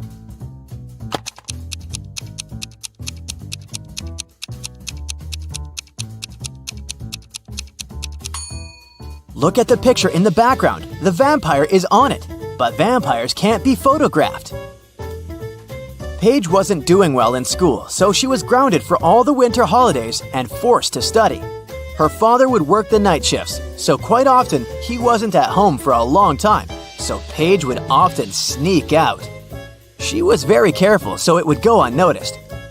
But one early morning, the father came back and realized that Paige had sneaked out at night for a party. How did he figure it out?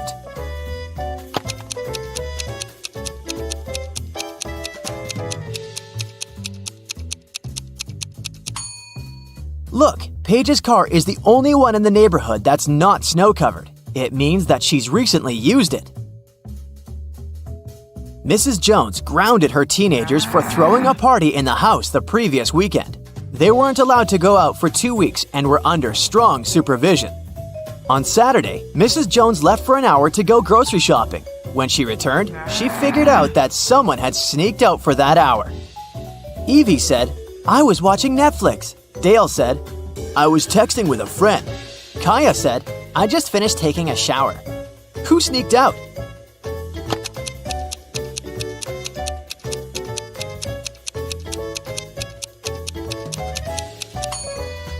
Kaya. If she had really just taken a shower, the bathroom mirror would be misted. But look, it's all clear, so she got an additional week at home. The next Saturday was supposed to be the last Saturday when the teenagers were grounded, and Mrs. Jones went shopping again. When she returned, she noticed dirt on the carpet in the hallway, so she knew right away that one of the teenagers sneaked out again. Evie said, "I was just reading in my room." Dale said, "I was gaming." Kaya said, "I was watching TikTok right here on the couch." Who sneaked out this time?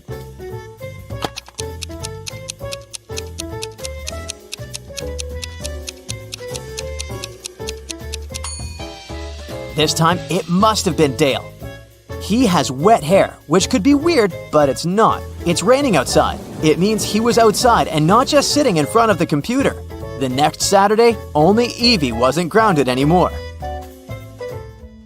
In a parallel universe, it's only allowed to have fun and eat candy. No one ever works or studies. Mrs. Relham came back home after a long and fun night at a club. Her 3 daughters were supposed to have fun too. She asked them what they had been doing. Hannah said, "I went to a party with my friends in that new dress you got me." Elle said, "I organized a sleepover. We were binge-watching shows and eating."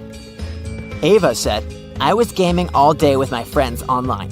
Still, Mrs. Relham could tell that one of her daughters lied and actually spent all day studying. Who was it?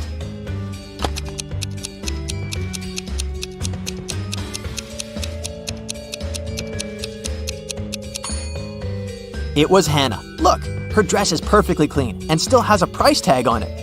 It doesn't seem like she wore it.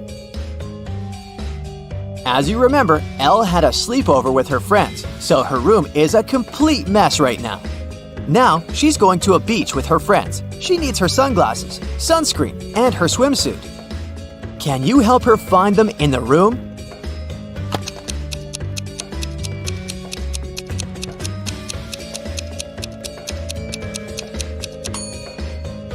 Yes, here they all are. Great job. A day after the beach, Elle is heading to her classmate's place for a party. She needs her dress, her handbag, and her lipstick. Can you help her find them?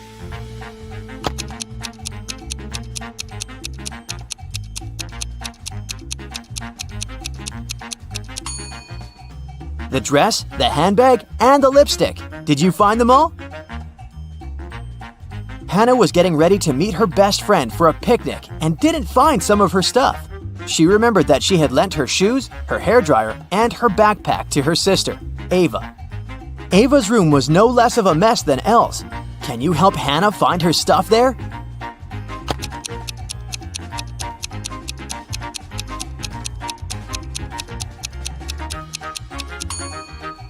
Here they are.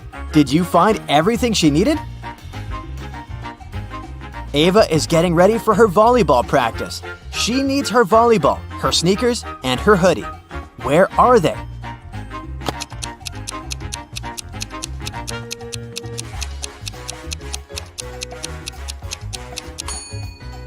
They're all here. Esme was having a walk in the forest, and guess what? She didn't get lost.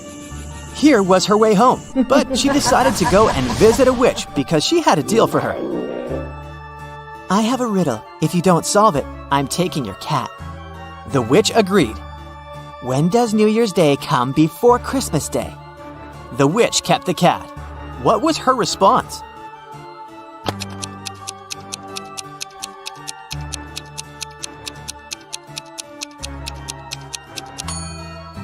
New Year's Day comes before Christmas Day, literally every year.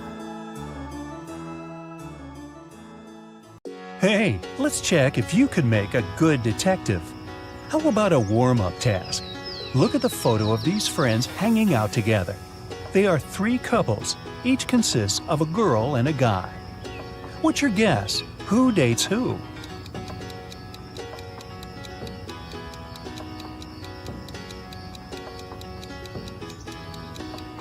Look, these two on the right are pretty comfortable with each other and don't really care about anyone else. So, my bet is that they're a couple. Psychologists say that we tend to turn toward people we like most in a group. The dark-haired girl and the black-haired guy are turned toward one another, so they must be the second couple. And the redhead and the guy on the left mostly look at each other too, so it works too. What was your guess? That was just a warm-up.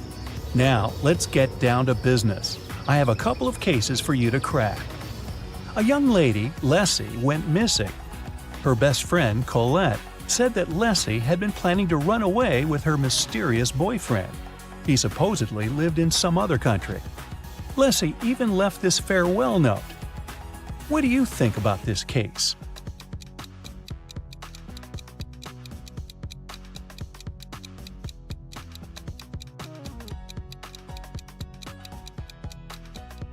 If you think that the note is suspicious, you're right.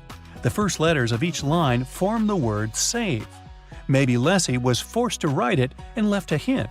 I think that the police should work more closely on this case. Ella is a PhD student working at a university. She just got a new motorbike she's been dreaming about since she was young. In the morning, she polished it for her evening bike ride, closed the garage, and went to work. In the evening, she opened the garage and found that her motorbike was gone. She questioned 3 neighbors. Micah said, "When I went grocery shopping at noon, the motorbike was still there." Ina said that she'd left before sunrise and had just returned home. Sonia said that she hadn't paid any attention to Ella's house. She was worried about her job interview. So, who stole the bike?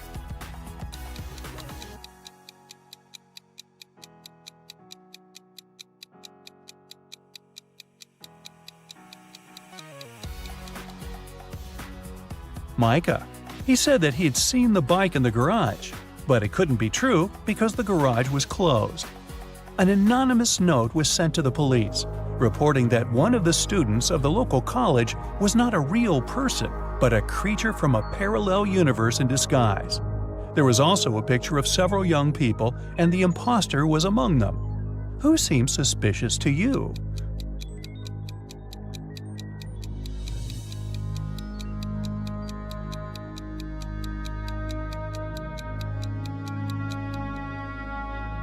Look, there's a mirror in the back of the room reflecting every person.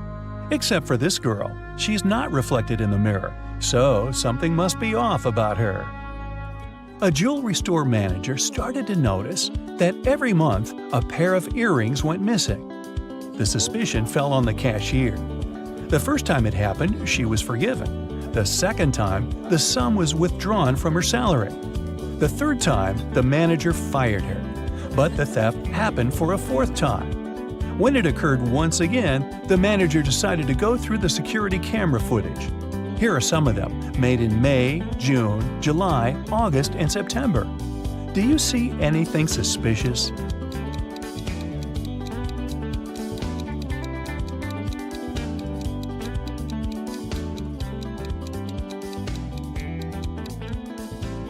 On each of these recordings, there's a man with a cast. If he really had his arm broken, it'd heal in a month or a couple of months max. But it's been 5 months, so the cast is obviously fake, and he's the thief. I think the cashier should file a wrongful termination suit, but I digress. Venus was expecting her delivery, but it was running late because of heavy rain. She had to go to work, so she asked her boyfriend, who had a day off, to get it from the post office for her. When Venus came back home, her boyfriend said that he had just been to the post office, but the package hadn't arrived yet. Venus understood that her boyfriend hadn't gone anywhere. How did she figure it out?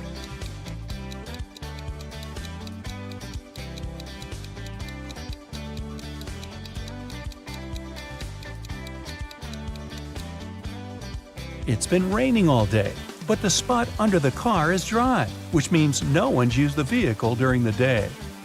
Dr. Roberts, one of the best surgeons in the country, came to his insurance company and said that he had been robbed right in the street. The assistant asked if Dr. Roberts remembered any specific details about the robber. The surgeon said that he couldn't recollect anything because the robber had been fast. Plus, since Dr. Roberts had extremely poor eyesight, he hadn't seen him clearly. The assistant refused to proceed and said that Dr. Roberts was lying and hadn't been robbed. Why didn't he believe Dr. Roberts?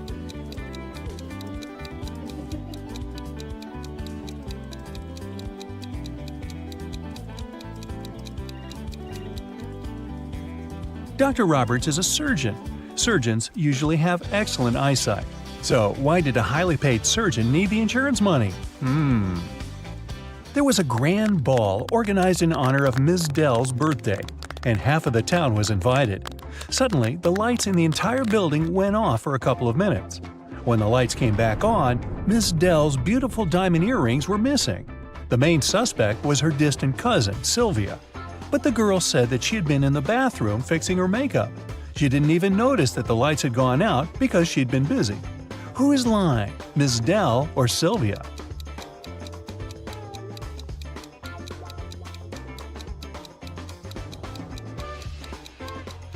The lights went out in the entire building. If Sylvia had been fixing her makeup, she would have definitely noticed that something was wrong. Hey, it's dark in here. In a parallel universe, it's only allowed to have fun and eat candies. No one ever reads or studies. Mrs. Relham came back home after a long day at the club. Her 3 daughters had been staying at home. The woman asked them what they had been doing.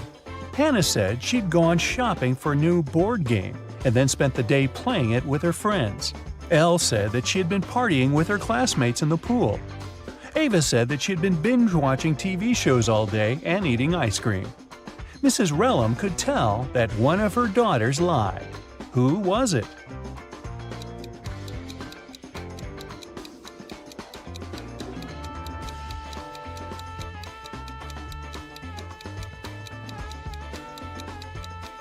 It was Hannah. Look, the board game she bought is unpacked. She couldn't be playing it. 4 friends were driving to New York City for the weekend. The music in the car was on and everyone was in a good mood, so the driver got distracted and got in a car crash. A police officer arrived and started an investigation. He asked the guys who had been driving, but no one wanted to take the blame. Then the officer inspected the car. Can you tell who was driving?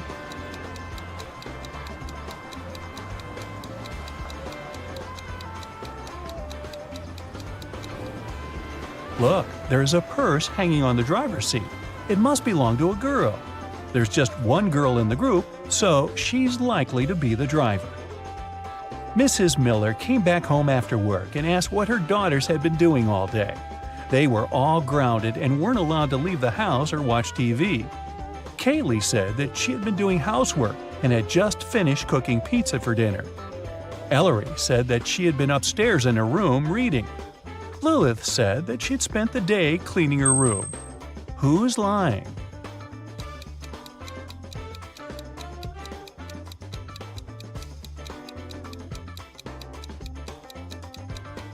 It's Kaylee. She said that she had made this pizza herself. But why is there a pizza box in the garbage? She ordered the pizza and was probably doing something else instead. It was a cold fall day. Mr. Jones was at home drinking tea and reading his newspaper. He also peeked out of the window from time to time. There, 4 teens, Mark, Davin, Bexley, and Penny, were having a picnic. Suddenly, a ball broke the window of his living room. The teens started to pack their things. They didn't want to confess who had done this. In the evening, Mr. Jones got a note, but inside there was just a question mark. Do you know who broke the window?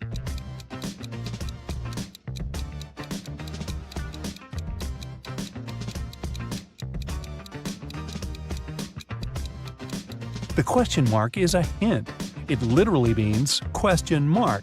So Mark must be the one who did it. Adele found her friend Oliver on the floor of his studio in the attic. She called the police. The officer who came asked the girl to tell him what had happened. Adele said that she had been walking past Oliver's house and noticed that the lights had been on. She came up to the window, peeked inside, and saw him on the floor. She called the police and ran into the house. The police didn't believe her. Do you?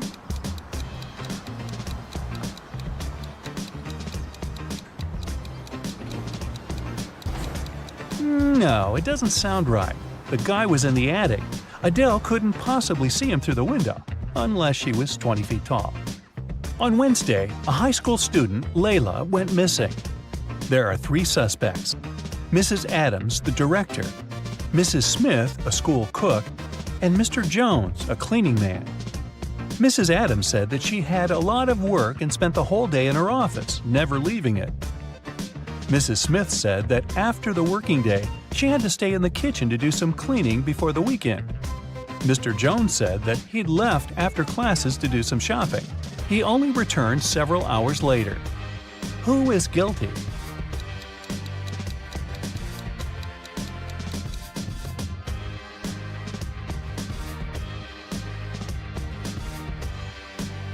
There's something suspicious about Mrs. Smith, the cook. It's Wednesday, so what weekend cleaning is she talking about? Alan was traveling from Madrid to Amsterdam, but when his train arrived at the station, he wasn't there. His friend reported his disappearance. The police found some traces just a couple of 100 miles away from Madrid. First, they saw Alan's footsteps, and a bit further away from there, his suitcase was found. Then they interrogated the man who was the last to see Alan. He said that Alan hadn't had a train ticket, so when he saw the conductor coming, he threw his suitcase and then jumped from the train himself.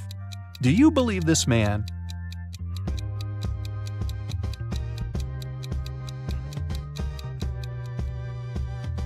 If it were true, the police would have first found the suitcase and then Alan's footsteps. But in this case, we can conclude that the guy didn't jump himself. He was pushed off the train. How rude. When it was finally time to board the plane, it turned out that there were no more economy class seats left. Kim and Ashley were offered to fly in business class. Oh, yes. There, the girls saw 3 people. When the flight attendant served them fresh juice, she whispered that Kim and Ashley were extremely lucky. They were about to travel next to a famous Italian billionaire. Can you guess which of these passengers is the billionaire?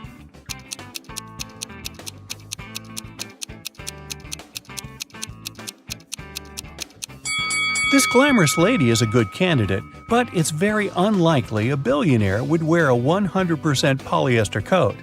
This guy's business suit is very elegant, but look at his shoes. They seem quite cheap and worn out. This funny gentleman must be the real billionaire. Although his outfit is rather casual, his gold watch looks very expensive. The glamorous lady began to chat with Kim and Ashley. She told them she had recently visited an exotic island with her friends. Then she showed the girls some pictures. When the lady went to the restroom, Ashley whispered to Kim, "This woman is a liar. She photoshopped this picture." Oh. How did Ashley know that?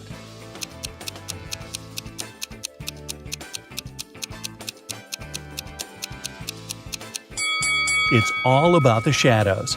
They all look natural, except this one. People are sitting in their seats. The lights turn off. Someone is chewing popcorn. Someone is drinking soda. The movie starts. This is a horror movie. Someone screams. The ticket taker enters the hall. Several people haven't paid for their tickets. Guess who?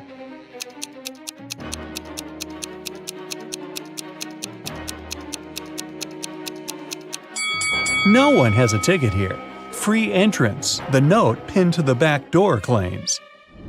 Once, on a cold winter night, someone stole jewelry from a famous singer's house. The thief didn't manage to run far away because a police car was passing by. The burglar hid the bag with the jewelry in the snow and disappeared into the crowd. Detective Anderson managed to catch 2 suspects. Look at them and try to guess who robbed the singer.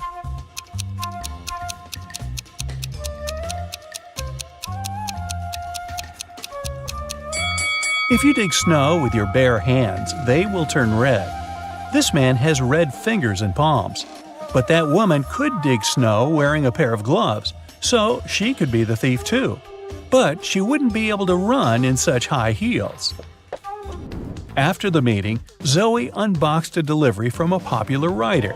He sent Zoe his new masterpiece in secret. Zoe didn't say anything about this to her colleagues, but one of them was actually trying to steal the script. Can you guess who this person is?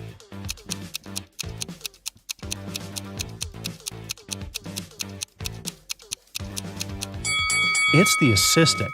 He's using his front camera to take pictures of the mirrored ceiling while Zoe is looking through the script. You're walking along the beach. Suddenly, you hear a scream. A woman is calling for help. She's drowning. You run into the water and swim toward her. As soon as you approach her, you see 3 more people. They're all screaming, but only one of them needs help. The rest are mer people who want to take you to their kingdom. How can you find out which one is human?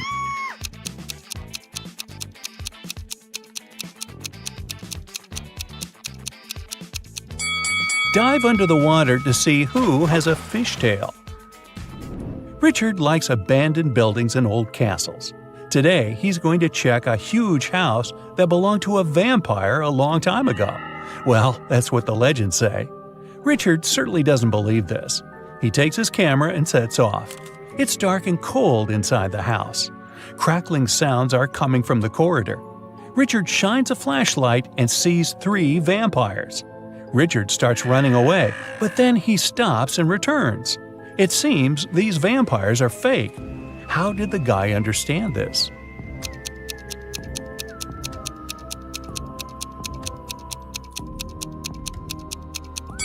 There's a mirror on the ceiling above the first vampire, and he gets reflected there.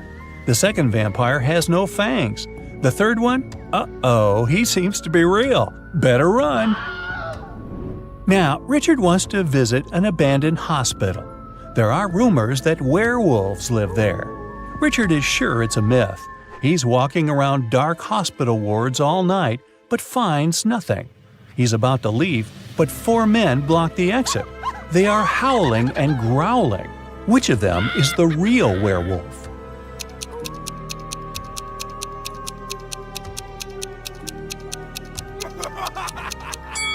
No one. The full moon is shining through the windows, but these people haven't turned into monsters. But still, Richard runs away. It seems these guys are really crazy. A rich man comes to an exhibition of modern art. He's going to buy a new painting for his collection. The owner of the exhibition shows him 3 works of different artists. In the first picture, there's a green triangle with a sunflower in the middle.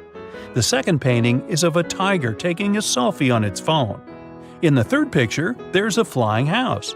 The collector is sure that one of the paintings is fake. Which one?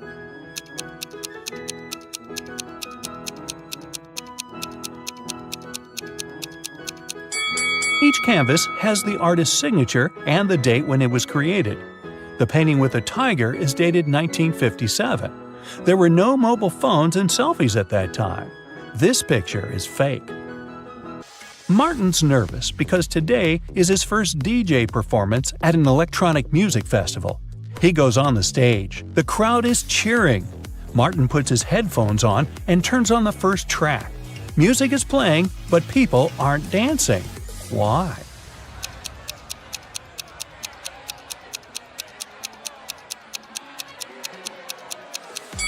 The music is only playing in the DJ's headphones. Martin hasn't connected the wire to the speakers, see? Jack is walking through an ancient, abandoned city in the desert.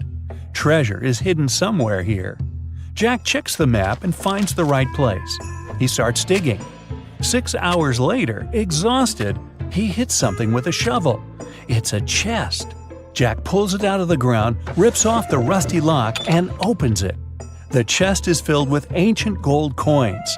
Each of them costs hundreds of thousands of dollars. Now Jack is incredibly rich. But he shouldn't be happy because all the coins are fake. Why is that?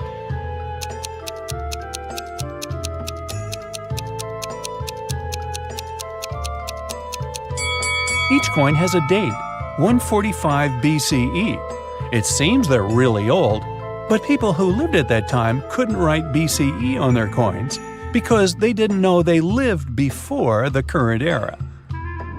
A university professor enters a lecture hall where his colleague, an elderly teacher, is giving a lecture on quantum physics. He's drawing formulas on the board, and his students are using their laptops to take notes. The professor knows that one of these students is sleeping. He starts walking around the room, stopping behind each of them in turn. Who's dreaming right now?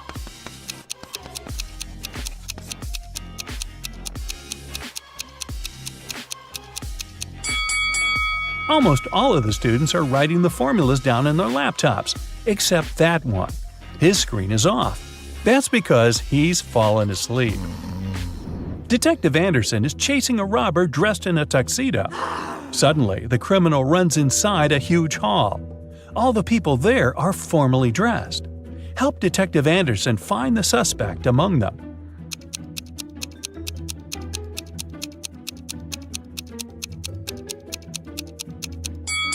Catch that guy. He's sweating because he's been running. Leo's boss yelled at the guy because he hadn't completed his weekly work plan. Now, Leo has to spend his entire weekend in the office finishing his work. The boss took Leo's magnetic card so that he couldn't leave the building. Several hours had passed. Leo feels hungry. There's no water or food in the office, but there's a fridge and cooler in the next room behind the door with a magnetic lock. On Monday, Leo gives his boss the completed report. Somehow, the guy managed to get food and water. How did he do it?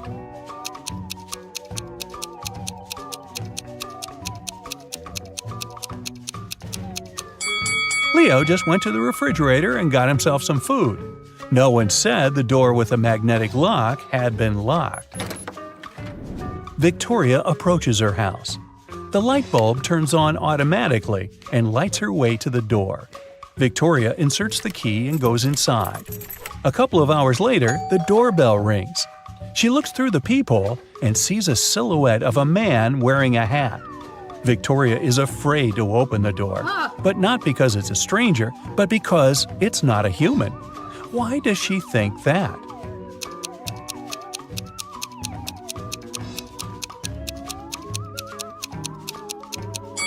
The light sensor didn't work, so there's no physical body outside. There's a huge airplane hangar on the edge of the desert. Pilot Tyler steps inside and notices a cat sleeping near the ceiling on one of the beams. Tyler decides to save it. There are no stairs and nothing else that can be used to get there. The only thing Tyler sees is a large puddle of water on the floor. How did the cat get there?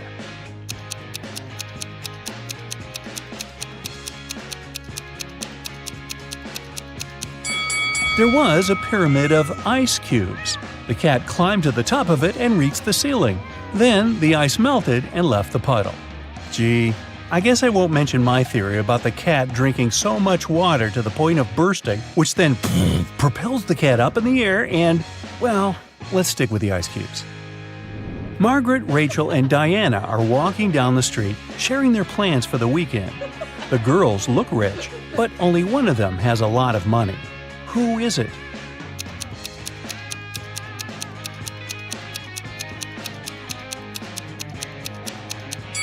It's Margaret.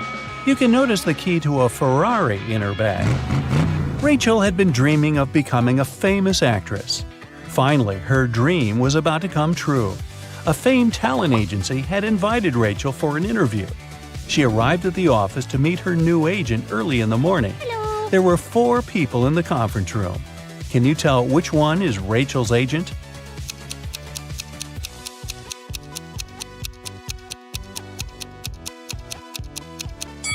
This guy is the only person who doesn't have an employee badge, so he's probably a guest too. This man is wearing a classy, expensive suit, but he brought coffee for everyone. He's an assistant. This lady's mug says "World's Best Lawyer," so she's probably responsible for legal issues. And this relaxed lady over there is Rachel's agent, Zoe. Zoe offered Rachel to take a seat. Which place should Rachel choose?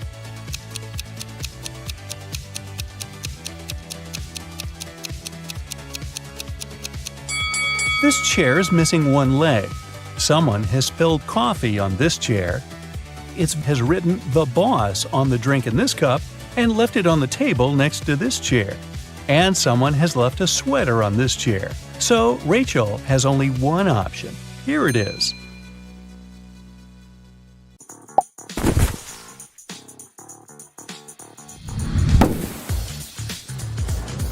Wow, Bella landed in New York with very ambitious career goals. There were many options to get from the airport to the center of the city, but Bella decided to save money and go by bus. She had to purchase a ticket for $10, but a handsome guy popped out of nowhere and offered her a better deal. "Hey, my plans have changed and I don't need my bus ticket anymore. Want to buy it for $6? Bella agreed and gave him $6. It was a big mistake. Why?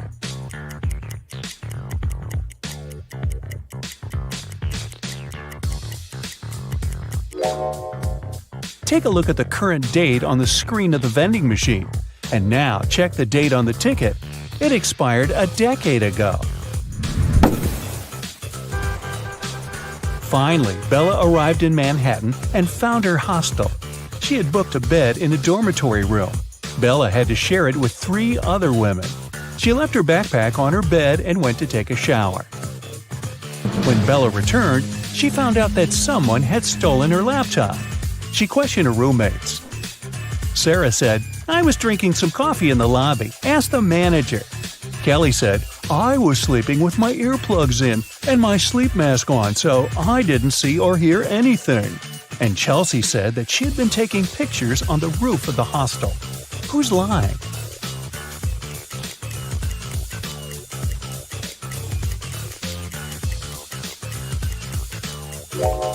Chelsea.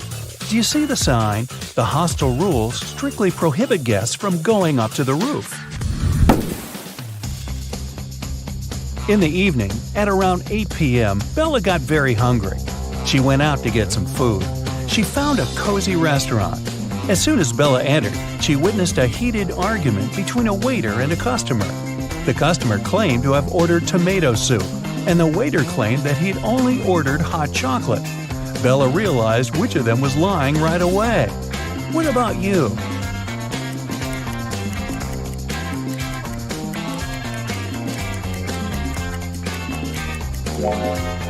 The client is lying.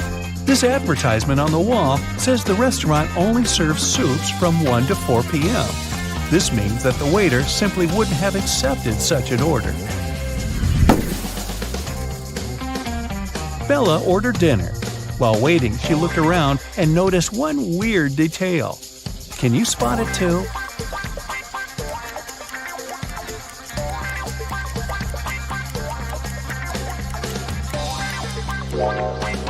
This guy is using tree leaves instead of money to pay for his meal. The waiter served Bella her meal. She was about to start eating when 2 ladies began arguing about their VIP reservation. Julia claimed that she had reserved the VIP room in advance to celebrate her wedding anniversary. And Letitia said, "No way! It's my birthday party tonight. I called the manager yesterday and he promised me the VIP room."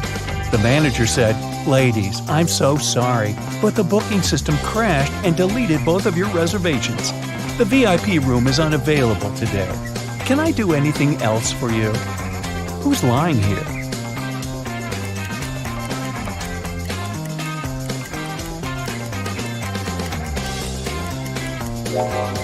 The manager. Take a look at the screen. Julia's reservation is still there. He lied because Letitia had given him huge tips to get the VIP room without any reservation. See? Boy, this is a crazy restaurant. The food better be worth it. After dinner, Bella saw Letitia in the ladies' room. She was crying. Bella asked her, "What happened?" Letitia didn't say anything. She just gave Bella her phone and showed this chat with her boyfriend. Can you tell what made Letitia so upset?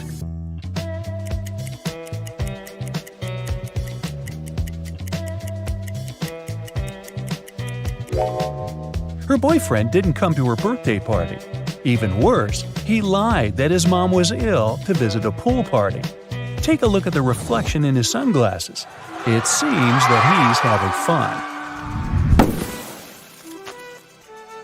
Letitia was so grateful for Bella's support that she gave up her VIP opera tickets.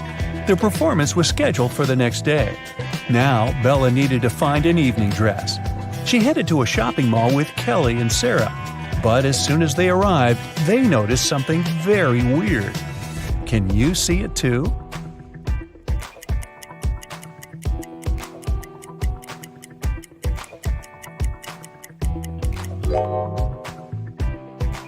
This mannequin has 3 arms.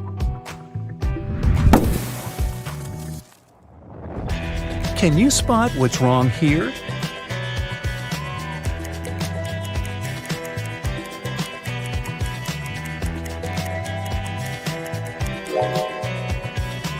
The outfit sizes don't match the sizes on the hangers. What about the dressing room? Any odd details?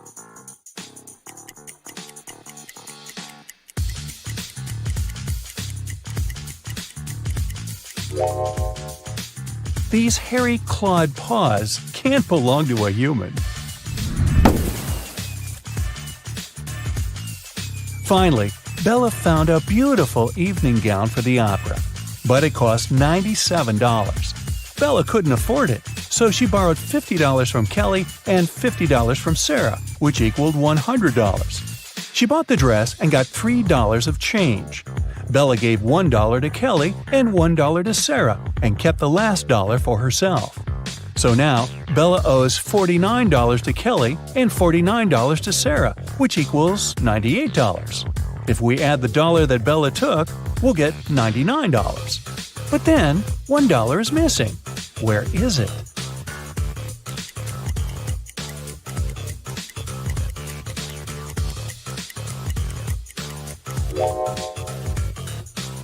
First of all, we're led to believe that $1 is missing. According to the conditions of the riddle, Bella took $50 from Kelly and $50 from Sarah, so the sum of her debt was $100. After that, she bought a dress for $97 and got $3 of change. The total indeed equals $100. But the question itself offers us a mathematically impossible puzzle. In fact, there is no missing dollar. Bella's debt remains $98 because she had already given $2 to her friends. And it's incorrect to add Bella's $1 to this debt. Next, Bella decided to visit a hairdresser. The manager asked her to wait for 20 minutes. Bella took a seat in the lobby and accidentally fell asleep. When she woke up, she saw that someone had cut her long, beautiful hair. She got furious and questioned 3 suspects. Maya said that she'd been busy with another customer. She didn't see what was going on in the lobby. Rick said that he had been eating his lunch outdoors. And Sally said, "Who do you think I am? I don't steal hair. That's ridiculous." Who is lying?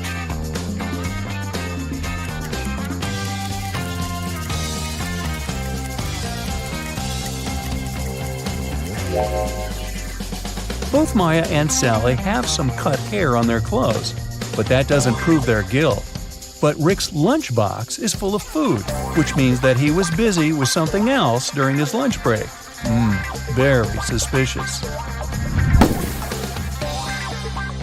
Bella's evening dress was too long and classy. She couldn't go to the concert hall by subway. So the hostel manager, Fred, offered Bella to give her a ride if she cracked his tricky riddle. I have no neck and no head. 2 arms, but no hands. I'm with you at school, I'm with you at work. What am I?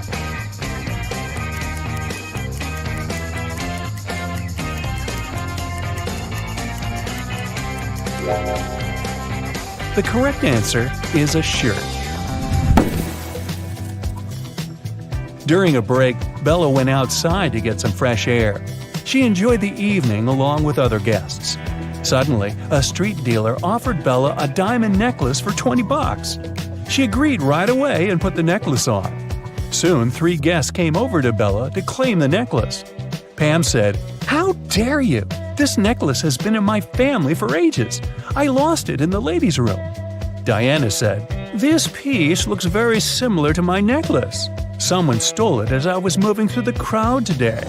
In any case, my jewelry collection is insured." And Sheila said, "I noticed that the necklace was gone after visiting the buffet on the 6th floor. Can you help Bella return the necklace to its real owner?"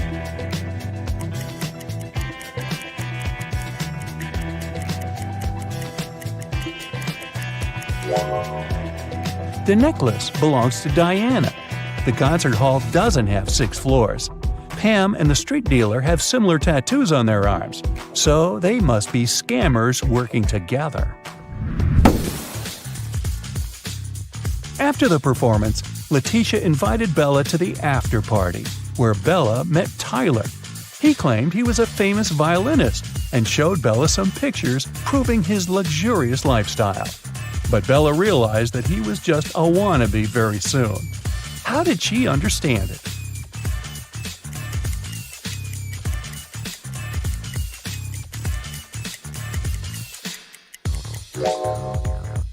Take a look at the trees in this picture. It's obvious that the wind is blowing to the right. Meanwhile, Tyler's hair seems to be swept to the left. The picture has been photoshopped. The next morning, Bella went to buy some groceries. She didn't have much cash, so she bought only 2 items, cheese and bread, and paid $1.10 in total. The cheese cost $1 more than the bread. So, how much did the bread cost?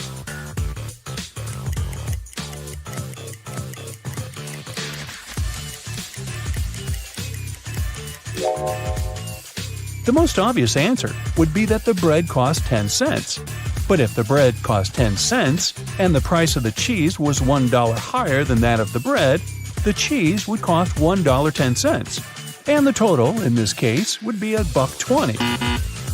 The correct answer is that the bread costs 5 cents and the cheese costs $1.05. This indeed makes a total of $1.10. Does that make sense? Sense? After breakfast, Bella went to a job interview. The HR manager asked her to solve this riddle. She wanted to see how quick-witted Bella was. I am the only place in the world where today comes before yesterday. What am I? Bella cracked this riddle easily. What about you?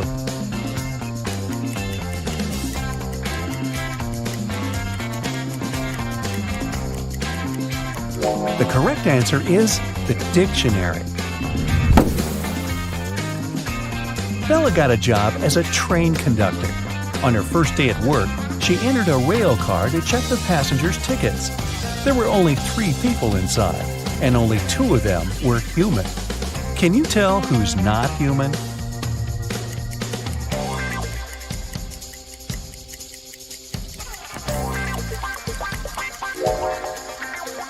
The first guy is dressed up too warmly for the summer, but he could be going to a place where it's very cold. That lady over there is drinking some green liquid. It's a bit strange, but there are plenty of colorful drinks in the world. As for this guy in the middle, he doesn't cast a shadow, so he's not human. Blue ocean, golden sand, green palm trees, fresh fruit. This place is like a paradise. It's good that Luke finally went on vacation. He's sunbathing, drinking cocktails, and enjoying life. Such a perfect day. Maybe too perfect. Luke's smile disappears. Nothing is real. 2 signs indicate that Luke is dreaming right now. What are these signs?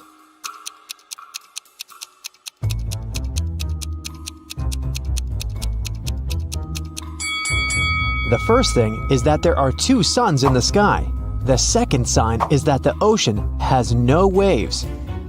Luke gets scared. He realizes he's sleeping. At this moment, a giant kraken comes out of the ocean.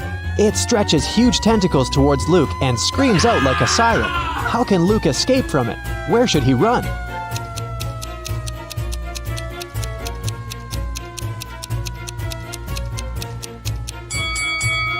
There's no need to run anywhere. This is a dream, and the kraken can help Luke wake up. The monster grabs the guy, and He opens his eyes and realizes he's in a laboratory. He was caught a few days ago. A group of people have been conducting strange experiments on him all this time. It wasn't the kraken he heard, it was a real siren. Flashing red lights illuminate the lab. The room itself is a mess. Lots of stuff on the floor, overturned tables. There are no people, only pictures of some scientists on the wall. There should be a key to the door among all these documents and garbage. Quickly, help Luke find it and escape.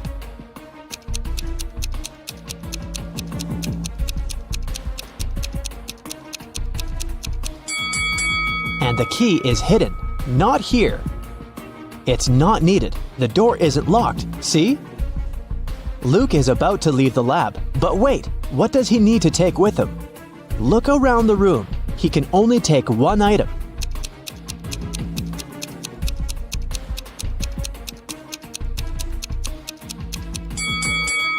Luke should opt for the shoes. They're going to be useful outside. Luke puts on a pair of boots and gets out of the lab. He's in a long corridor. He sees several guards ahead. They start chasing after him. Luke runs away in the opposite direction. There are 3 ways in front of him.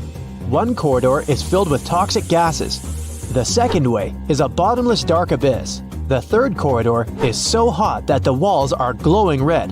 What should Luke choose?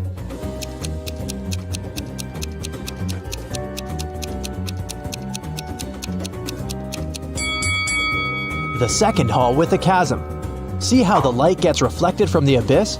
This means there's a glass floor covering it, and Luke can walk on it. Luke runs through the second hall and finds himself trapped. Several guards are standing there and everyone is looking at him. It seems like there's no chance of getting out, but wait a minute, the guards are not dangerous. Why?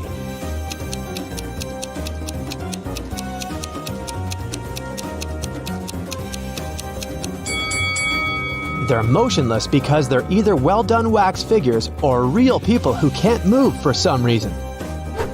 Luke leaves the room, and now he's in a long corridor again. The doors close behind him, guards are rushing towards him from the hall, and doctors are running from the other direction. What should Luke do? Hurry up, help the guy before they notice him.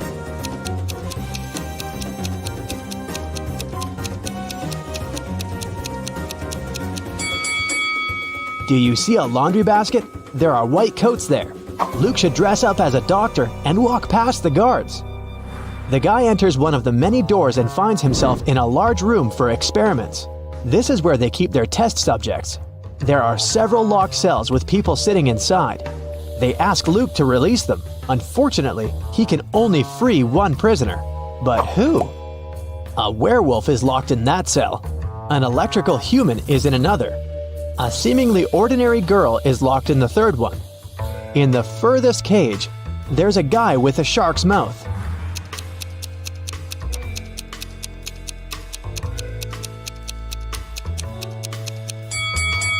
Luke should save the girl. Come on, all the other prisoners are scary monsters. Did you expect a trick? Sometimes the simplest answer is the right one. Luke opens the cell. The girl's name is Jessie, but she doesn't want to go with Luke. She doesn't believe him. Why?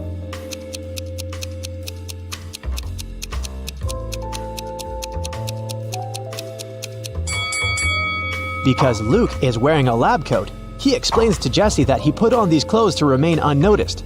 He's as much of a prisoner here as she is. Jessie finally believes him.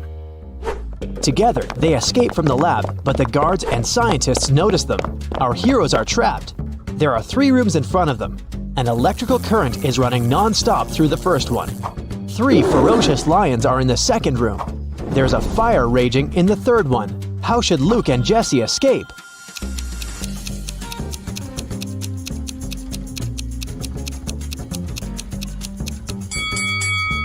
They don't have to enter any of these rooms. In the corridor above them, there is an open ventilation hatch.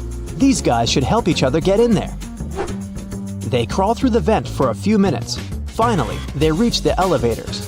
But the heads of 2 creatures have got stuck in the elevator doors. One of them is a werewolf. The other is a zombie. Jessie and Luke can only save one of them. Who will survive without their help?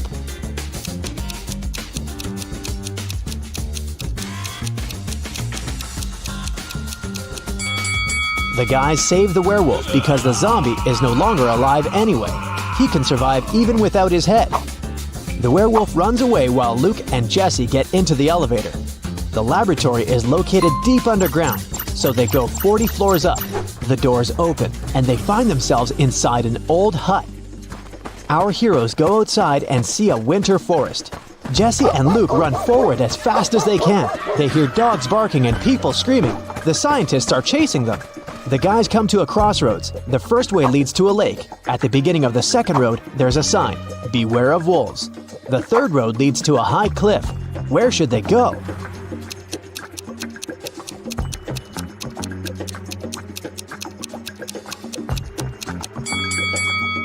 It's winter now, so the lake is frozen. Luke and Jesse run across the lake and find themselves in a clearing. Two guys are standing there. Both of them seem normal. They ask Luke and Jesse if they can come along. Luke feels that one of the guys is not who he claims to be. How can he figure out which one it is?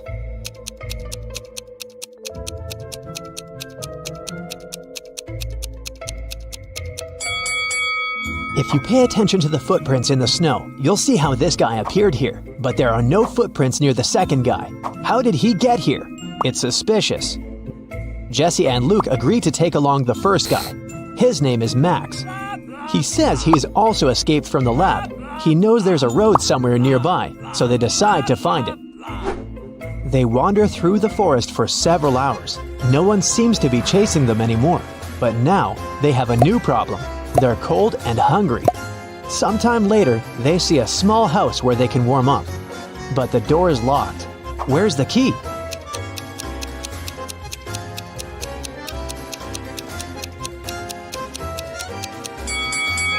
See this scarecrow next to the forest? The key is in its hand. The guys open the door and find food and clothes. They rest, eat, and get warmer. Soon, they're ready to set off. There's an old car in the backyard. There's even some gasoline in its tank. But when Luke is driving it out of the yard, the car runs over a nail. The tire is punctured. Now they have to walk again. It's getting darker and colder. Despite warm clothes, our guys start freezing. How can our heroes keep warm?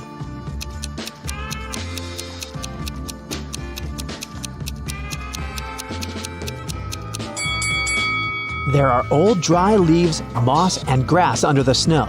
Luke, Jesse, and Max put all this inside their clothes. Yeah, they stain their t-shirts and sweaters, but they also create an additional layer of protection against the cold.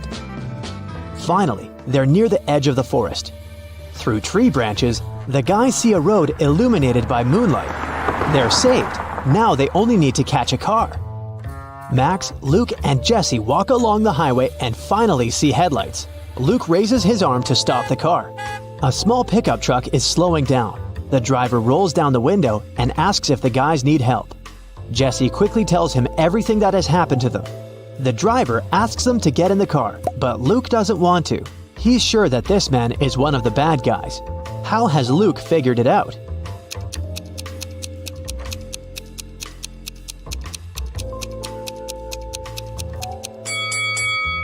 When Luke woke up in the lab, he paid attention to the pictures of the scientists on the wall. This driver is one of them. The guys run back into the forest where they come across a pack of wolves. The hungry animals surround our heroes. One of the wolves is about to attack, but a loud howl scares it, and it runs away. A monster covered with fur comes out of the bushes. Max screams and is about to run away, but Jesse and Luke look calm. Why?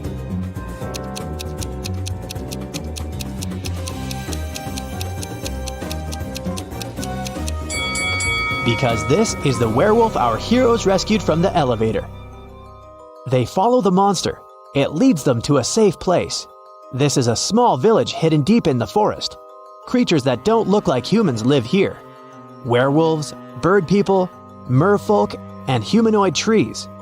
They used to be people, but the scientists changed the structure of their DNA. Now these creatures are going to destroy the laboratory to take revenge. While Luke, Jesse, and Max are resting, you have time to check your score and find out how useful you've been in this adventure. 0 to 3 points. Luke wouldn't have gotten out of the lab if he had listened to you. It's still difficult for you to get out of tricky situations. Maybe you were too nervous. Or perhaps you should work on your ability to focus. 4 to 7 points. You've been helping the guys get out of trouble pretty well, but still, this is not enough to become a team leader. You'll definitely get better after a little more practice. 8 to 11 points. You can find a way out of almost any difficult situation and deal with any problem. Just a bit more, and you will become a perfect leader. 12 to 15 points. You're a real hero. You can successfully overcome any difficulties and lead large groups of people. Don't lose your focus. It'll help Luke and his friends in their next adventures. 16 to 17 points. You're the best of the best. Problems don't scare you. They entertain you. Suddenly, somebody pushed Stacy into the water. Down in the Sea Kingdom, Stacy met Neptune. He was sitting on his throne, surrounded by 3 mermaids. Neptune asked Stacy to return the pearl necklace to his wife. He had recently lost it, and Luke found the necklace on the shore.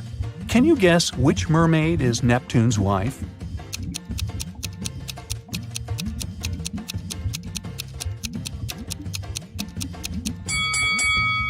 The third one. She's the only one who's wearing an engagement ring. Another working day at the chocolate factory. Jason decided to prank Freddy and covered a raw chicken egg with a layer of chocolate. Then he wrapped it and put it among real chocolate eggs on a tray. When Jason brought the chocolate eggs, Freddy spotted the fake one immediately. Can you figure out how?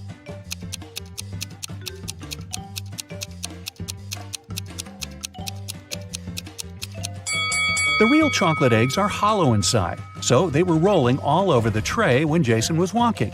But the raw egg is heavier, and it didn't move much. What about the dressing room? Any odd details?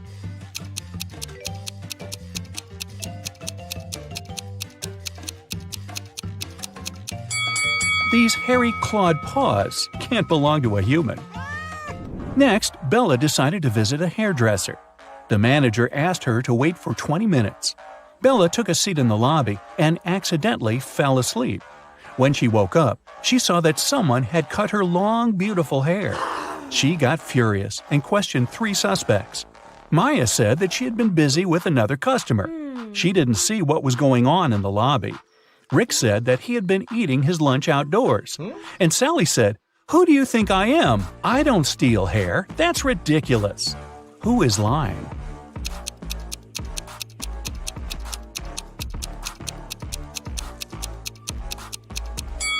Both Maya and Sally had some cut hair on their clothes, but that doesn't prove their guilt. But Rick's lunchbox is full of food, which means he was busy with something else during his lunch break. Very suspicious. Bella's evening dress was too long and classy. She couldn't go to the concert hall by subway. So the hostel manager, Fred, offered Bella to give her a ride if she cracked his tricky riddle. I have a neck and no head, 2 arms but no hands. I'm with you at school, I'm with you at work. What am I?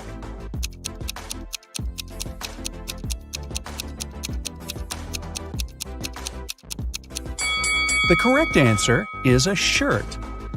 During a break, Bella went outside to get some fresh air. She enjoyed the evening along with the other guests. Suddenly, a street dealer offered Bella a diamond necklace for $20. What? She agreed right away and put the necklace on. Okay. Soon, 3 guests came over to Bella to claim the necklace. Pam said, "How dare you? This necklace has been in my family for ages. I lost it in the ladies' room." Diana said, "This piece looks very similar to my necklace. Someone stole it as I was moving through the crowd today. In any case, my jewelry collection is insured." And Sheila said, "I noticed that the necklace was gone after visiting the buffet on the 6th floor. Can you help Bella return the necklace to its real owner?"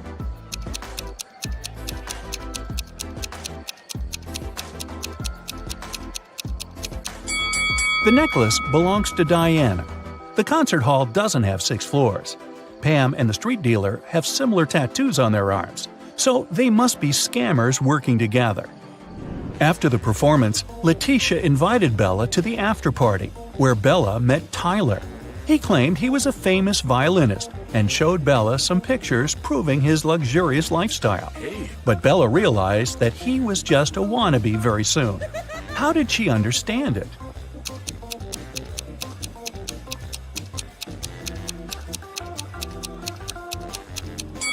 Take a look at the trees in this picture. It's obvious that the wind is blowing to the right. Meanwhile, Tyler's hair seems to be swept to the left. The picture has been photoshopped. The next morning, Bella went to buy some groceries. She didn't have much cash, so she bought only 2 items, cheese and bread, and paid $1.10 in total. The cheese cost $1 more than the bread. How much did the bread cost?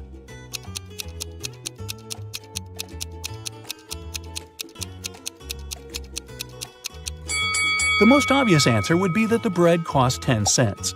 But if the bread cost 10 cents and the price of the cheese was $1 higher than that of the bread, the cheese would cost $1.10, and the total, in this case, would be $1.20. The correct answer is that the bread costs 5 cents and the cheese costs $1.05.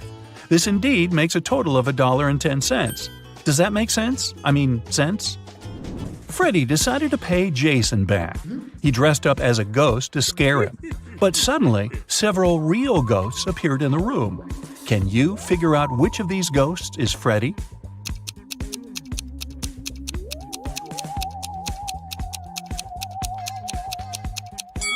This guy over there. He's the only ghost who is not transparent at all. One evening, the factory was celebrating its anniversary. The management organized a party. All employees participated in a karaoke competition. Most of them all sang incredibly well and received gifts and flowers. But only 2 of the best singers, Nancy and Betsy, made it to the final. They prepared to face each other in one more round. But suddenly, Betsy fell to the floor, unconscious. Doctors claimed that she had been poisoned. But all the participants of the competition had eaten exactly the same food. Besides, the police checked the dishes and they were okay. Can you guess what happened?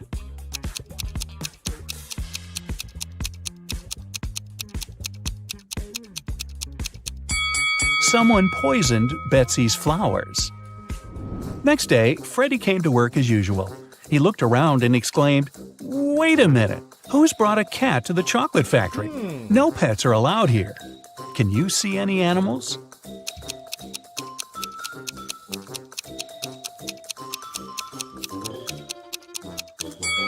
Here it is. The cat got scared and ran away to another room. Freddy followed it. Can you spot the cat now?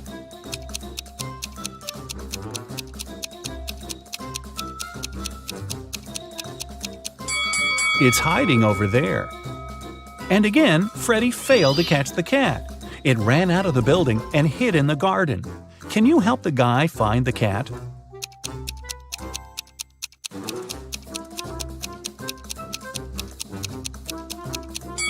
The poor animal is over there. Freddy caught the cat and found a small note attached to its collar. It had contact information. Freddy called the cat owner, but no one answered the phone. So, after work, Freddy took the cat and went to the address mentioned in the note. It was a creepy castle. The door was locked and required a password. Can you help Freddy crack the code using this hint?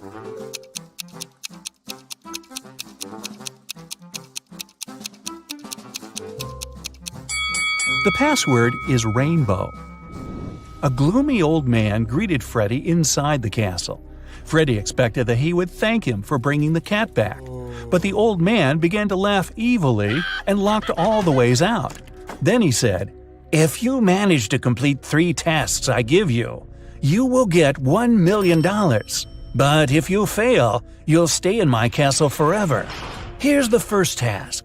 Help me find my glasses among all these vegetables." Can you help Freddy?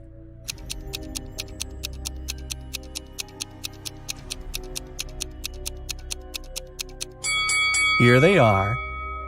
The next task from the old man was to cook a potion and do it in the correct order. He gave Freddy this recipe. Can you help the guy?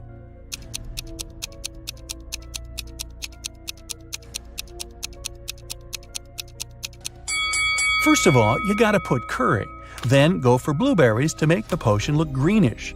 And finally, add tomatoes to make the potion look brown. As for these vegetables, Freddy doesn't need them. And the third task is to find a book in this messy room. Can you see it?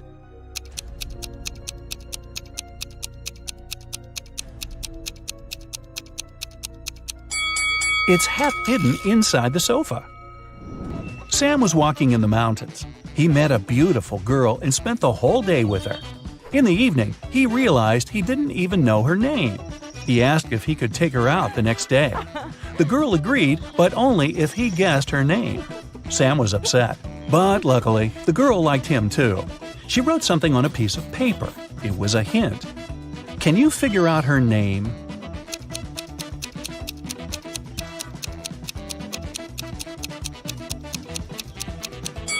Ignore the numbers and look at the letters. Together, they make up the name Regina. Sam rented a cabin on a beautiful deserted beach. He called Regina and invited her over, but she complained that she'd broken her leg. Sam offered his help and invited Regina to stay in his house until she recovered. He brought her to the cabin in his arms like a real gentleman. Yeah. Regina was hungry and asked Sam to go buy some food. When Sam returned, he saw that someone had robbed his house. Regina said she had been sleeping and hadn't seen the robbers. Sam called the police and said, "I guess my new girlfriend is a thief." Why did he think so?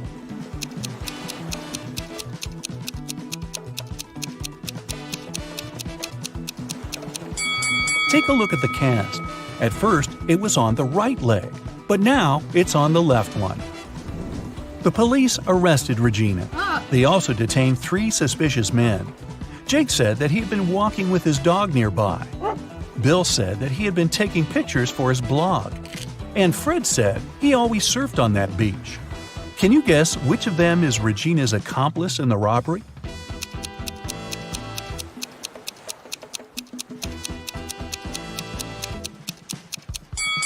It's Bill. Take a look at his arm. He has a tattoo with Regina's name. Henry and Mia lived together in New York. They wanted to run away from big city life and celebrate their anniversary in the wild. So the guys used a special online service and found 3 available options nearby. Bob offered his cozy treehouse in the woods for a reasonable price. Julia offered this fancy geodesic dome with all conveniences. It's a 2-hour drive away from New York, and Crystal offered an old mansion that she'd inherited from her granny.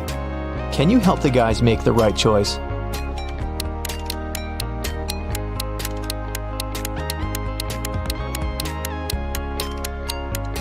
Take a closer look at the picture of the dome. It's located near the Leaning Tower of Pisa, which means this property is in Italy, and it can't be 2 hours away from New York. And Crystal's granny's ghost is still in the house, so Mia and Henry should choose the treehouse. The guys contacted Bob, booked the house, and hit the road. Mia is a famous blogger, so she decided to post all milestones of their journey in her stories. Can you spot any differences between these 2 pictures?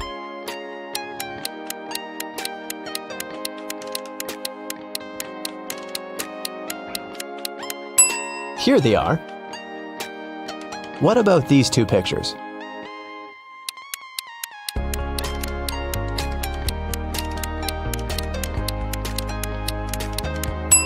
There are 3 differences.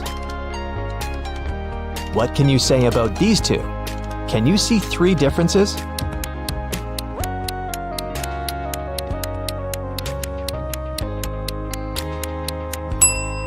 Here they are.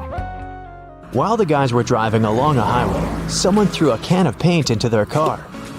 Mia and Henry stopped at the nearest car wash and interviewed 4 other drivers.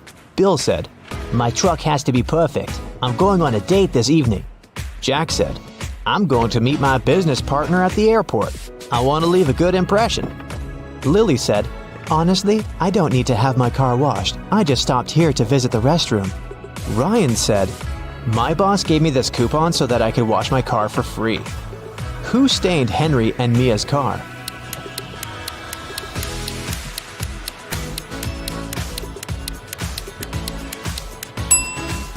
Lily.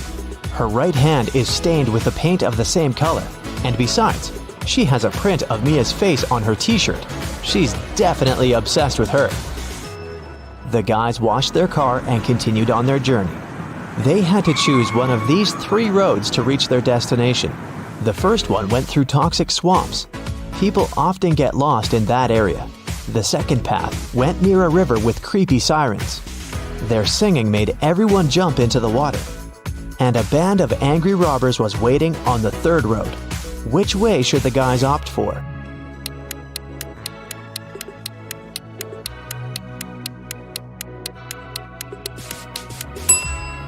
The second one. They can close all the windows, turn some music on, and drive past the sirens very fast.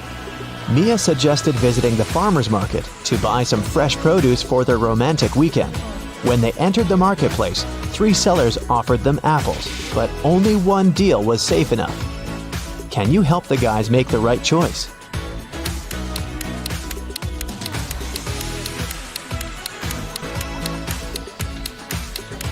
Seller number 1 offers very old apples. Take a look at the date on the box. They expired 5 years ago. Seller number 3 offers very beautiful apples. But pay attention to his assistant. She's putting shoe polish on the apples to make them look better. So, Mia and Henry should pick the second seller. Henry and Mia left the market and put all their purchases into the car. Suddenly, Henry realized that he'd left a bag with cabbage at the farmer's stall. He returned but couldn't find the bag. Henry questioned 3 people he saw nearby. Vera said, "I only eat fruit, mister. See, I've got bananas and apples." Bella said, "Yes, I saw your bag. The seller put the cabbage back on the shelf." And the seller said, "I don't know what's going on here. I spent the last 10 minutes in the bathroom." Who's lying?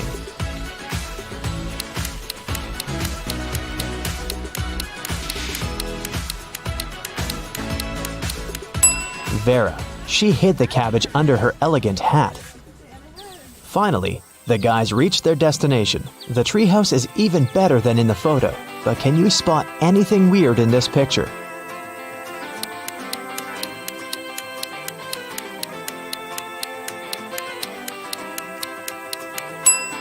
This raccoon is wearing sunglasses. The owner of the treehouse, Bob, lives in another country, and the house is located 15 miles away from the village and other people. That's why Bob installed a special digital clock on the door. When Henry booked the property, Bob gave him a 6-digit password. But unfortunately, Henry had lost it. Here's a hint. M80. Can you help the guy crack the code?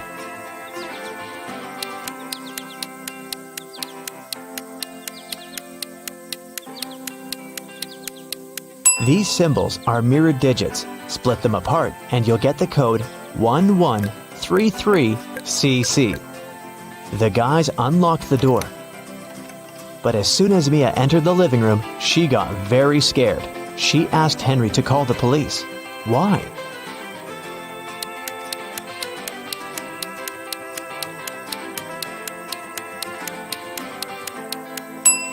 The treehouse is in the middle of nowhere. Who lit the candles and the fire? The house was locked. Henry checked all the rooms, but found no clues. What about you? Any ideas who that could be?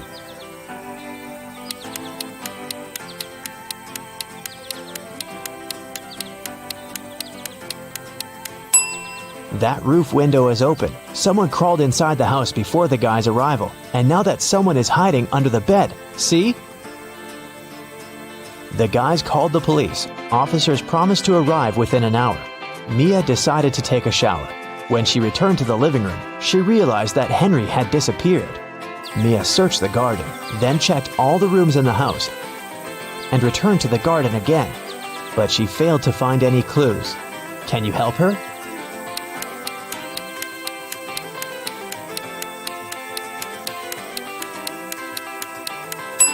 The hot tub was open when Mia began her search, but now it's closed. Pretty suspicious. Mia was walking through the garden. Suddenly, a man in a mask popped out of nowhere and pushed her. Mia stepped on a trap and fell into a deep well. She yelled, "Please help me out!" No one answered, but Mia's phone pinged. The masked man offered her to play a game. Otherwise, she'd have to stay in the well forever. Here's the first riddle.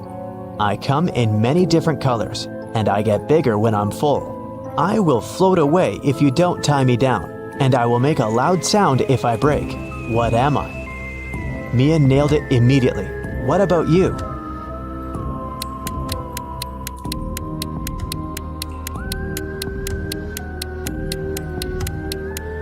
The correct answer is a balloon. Here's the second question. I can jump and I can climb. With many legs, I swing from tree to tree.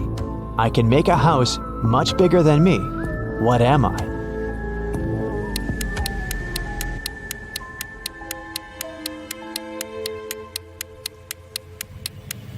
Have you guessed? It's a spider. And the final question. I come out at night without being called. I'm lost in the day without being stolen. What am I? Can you help Mia?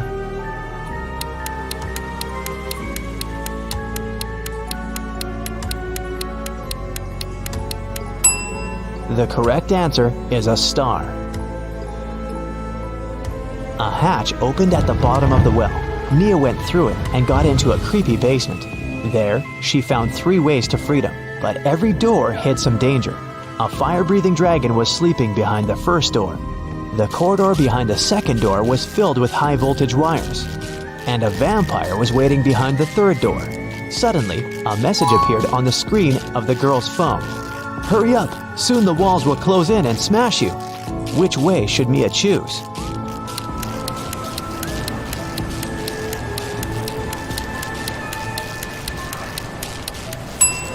She should wait until the walls are close enough so that she can scare the vampires away with this stake and go through the third door.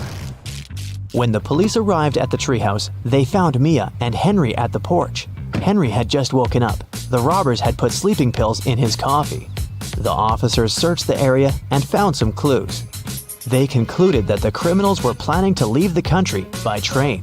Unfortunately, no one knew what they looked like or how big the group was, so they stopped 4 suspicious people at the railway station and examined their baggage. Can you figure out who's innocent?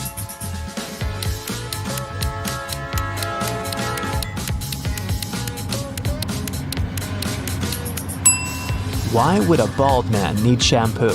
And this supposedly blind person has a flashlight. This guy is carrying 3 tubes of toothpaste, but no single toothbrush. It seems that only the third guy isn't a criminal. 3 friends lived not far from one another and often met to drink some coffee together. Their names were Mr. Blue, Mr. Red, and Mr. White. One day, they noticed that under their coats, they were wearing t-shirts of different colors: red, blue, and white. Mr. Blue said, "Hey, Mr. White, have you noticed that we're all wearing colors that are different from our actual names?" The man wearing the white shirt answered, "Wow, you're right." Can you figure out the shirt of which color each of them was wearing?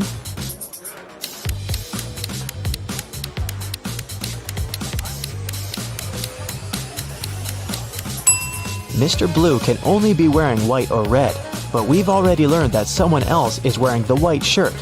That means that Mr. Blue can only be wearing the red shirt, and Mr. White can only be wearing a blue or red shirt. And the red shirt is already taken, so Mr. White is wearing the blue shirt. Then Mr. Red is wearing the white shirt. Mia and Henry decided to spend the night in a hotel nearby. The manager said that they only had 3 free rooms. Can you help the guys choose the best option?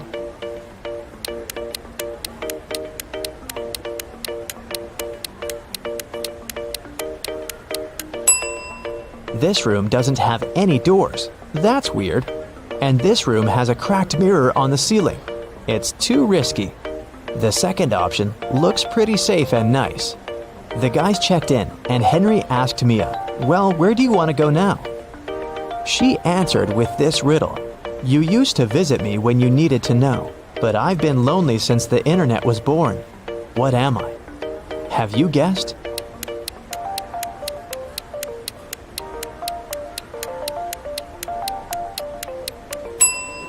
The correct answer is a library. In the library, the guys met these 4 students. One of them is broke. Can you guess who?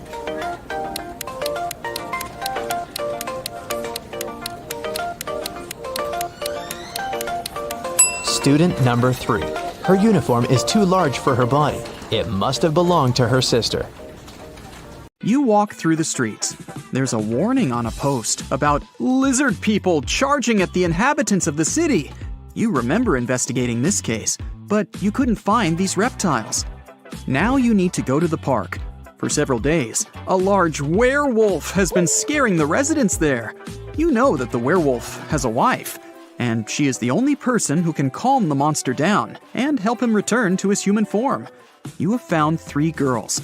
Each of them might be the werewolf's wife that you're looking for. You ask his wife to approach him, but none of the girls admits she's the one you need. So you have to make your own choice.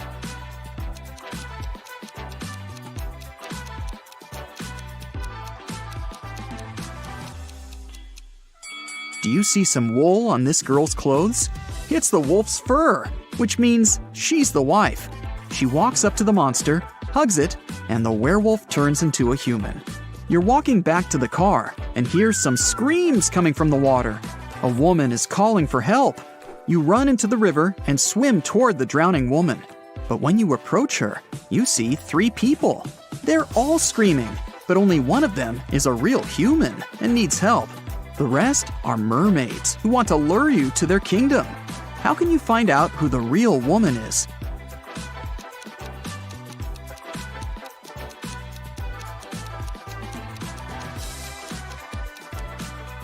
Just dive and check who has a fishtail. Emily has won the lottery, and now she can choose her prize. There are 3 options: a brand new Ferrari, a Gucci handbag, and Jimmy Choo shoes. Take a closer look at them and tell which prize she should choose.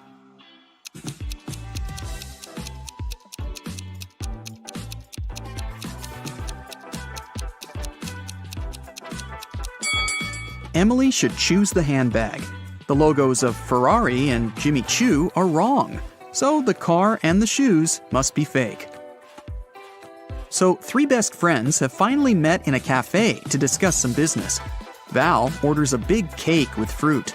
Simon asks for a glass of soda. And Leo takes an energy bar out of his bag and starts eating it. The waiter brings the cake and the soda and leaves. Simon drinks from his glass, but Val doesn't touch the cake. Why?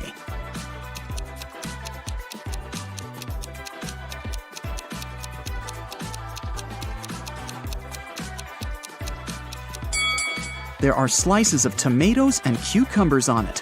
Val asked for a fruitcake. An archaeologist makes his way through the dense jungle of an unknown island.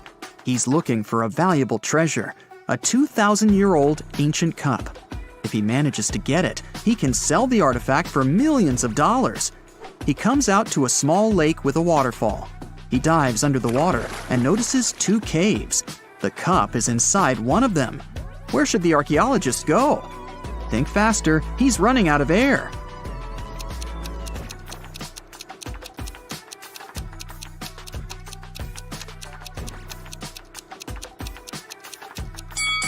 He needs to swim to the left cave. Air bubbles are floating out, which means there is some dry land inside the cave. 3 guys are sitting on the sidewalk. They're all in dirty clothes and look tired. Each of them hopes to get some money from people who are passing by. But nobody helps them, since one of these homeless people only pretends to be poor. Passers-by see this and don't want to help any of them. Who do you think is pretending?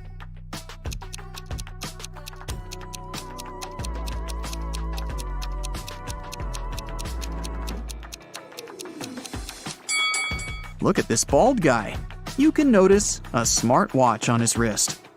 Samantha has been wandering through the desert for several hours. The sand is so hot that she can't touch it. Samantha notices a tent far ahead. It's definitely not a mirage. The girl quickens her pace and reaches the spot. She finds a bottle of water, 2 eggs, and a frying pan inside. Samantha quenches her thirst. Now she feels hungry. But it's dangerous to eat raw eggs in the desert. You can get food poisoning. Samantha decides to fry the eggs. She wanders around, trying to find some firewood, but sees nothing but endless dunes. How can Samantha cook the eggs?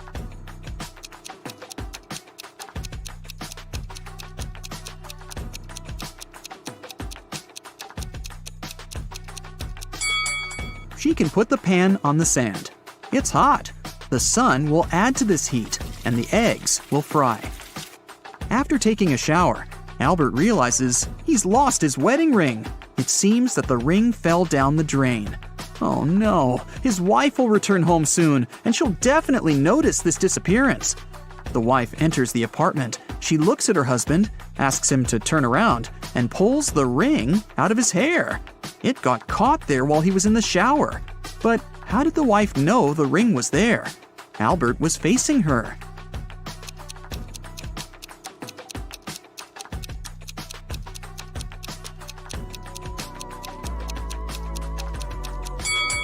There's a mirror behind Albert. The wife noticed the ring in the reflection. Two powerful film producers are having breakfast in an expensive restaurant.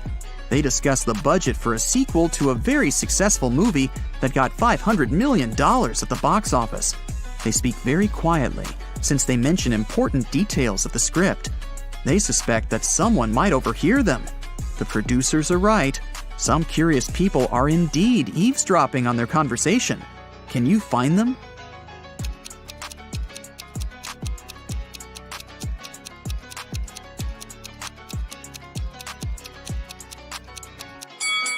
There's a guy at the next table holding a magazine upside down. Obviously, he isn't reading it. He must be listening to the producers. That girl over there is a journalist. There's a camera lens sticking out of her backpack. See? She will post a video, and fans will be able to read the producer's lips. That man is eating a salad, but you can notice a microphone hidden in his long hair. 3 people are standing in line in front of an ice cream cart. The first guy is taking a cone from the seller. The guy behind him is nervous. His hands are in his pockets. The third guy is looking at something through binoculars. Which of them is a police officer?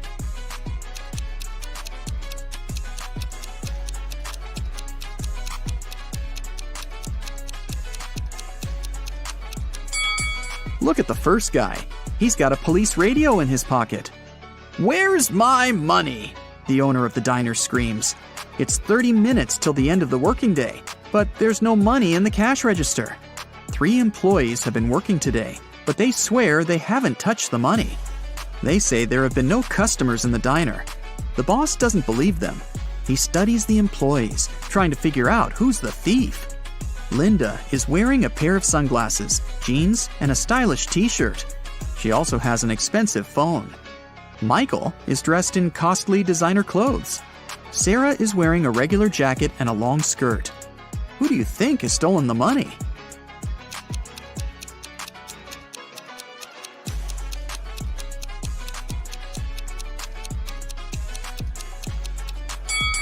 They're all telling the truth. Look at the sign on the door. Open, it says. This means people passing by the diner see the closed sign. The employees simply forgot to turn it over, and that's why there have been no customers. Starry sky, fresh cool air, endless dunes, a small campfire, and a tent. This place is a fairy tale. Sarah has always wanted to spend a night in a desert. She takes pictures of the stars, drinks hot tea from a thermos, and enjoys life. It's a perfect night. Too perfect. The smile disappears from Sarah's face. Everything is not real. 2 signs indicate that Sarah is sleeping now. What are these signs?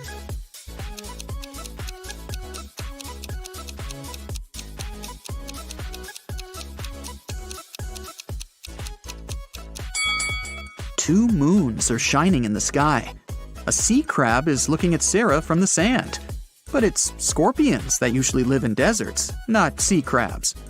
Mary opens her eyes and realizes that she's in an unknown place.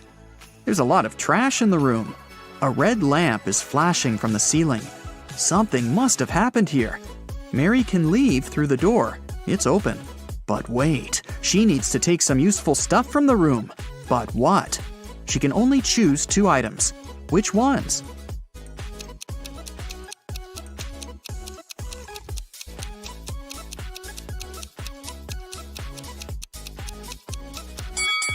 Mary needs to get scuba gear and a mask.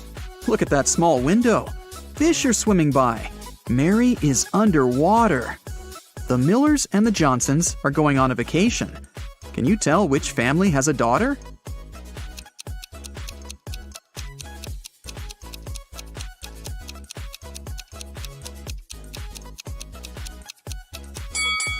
Take Take a closer look at their suitcases. The Millers have 2 suitcases, but the Johnsons have 3. The extra one must be their daughters, who probably just left for a while. Let's move to Norway.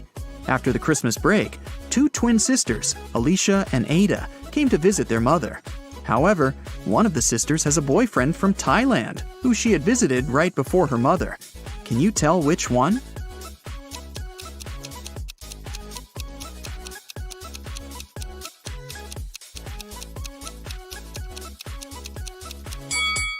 Norway is a cold country in the north.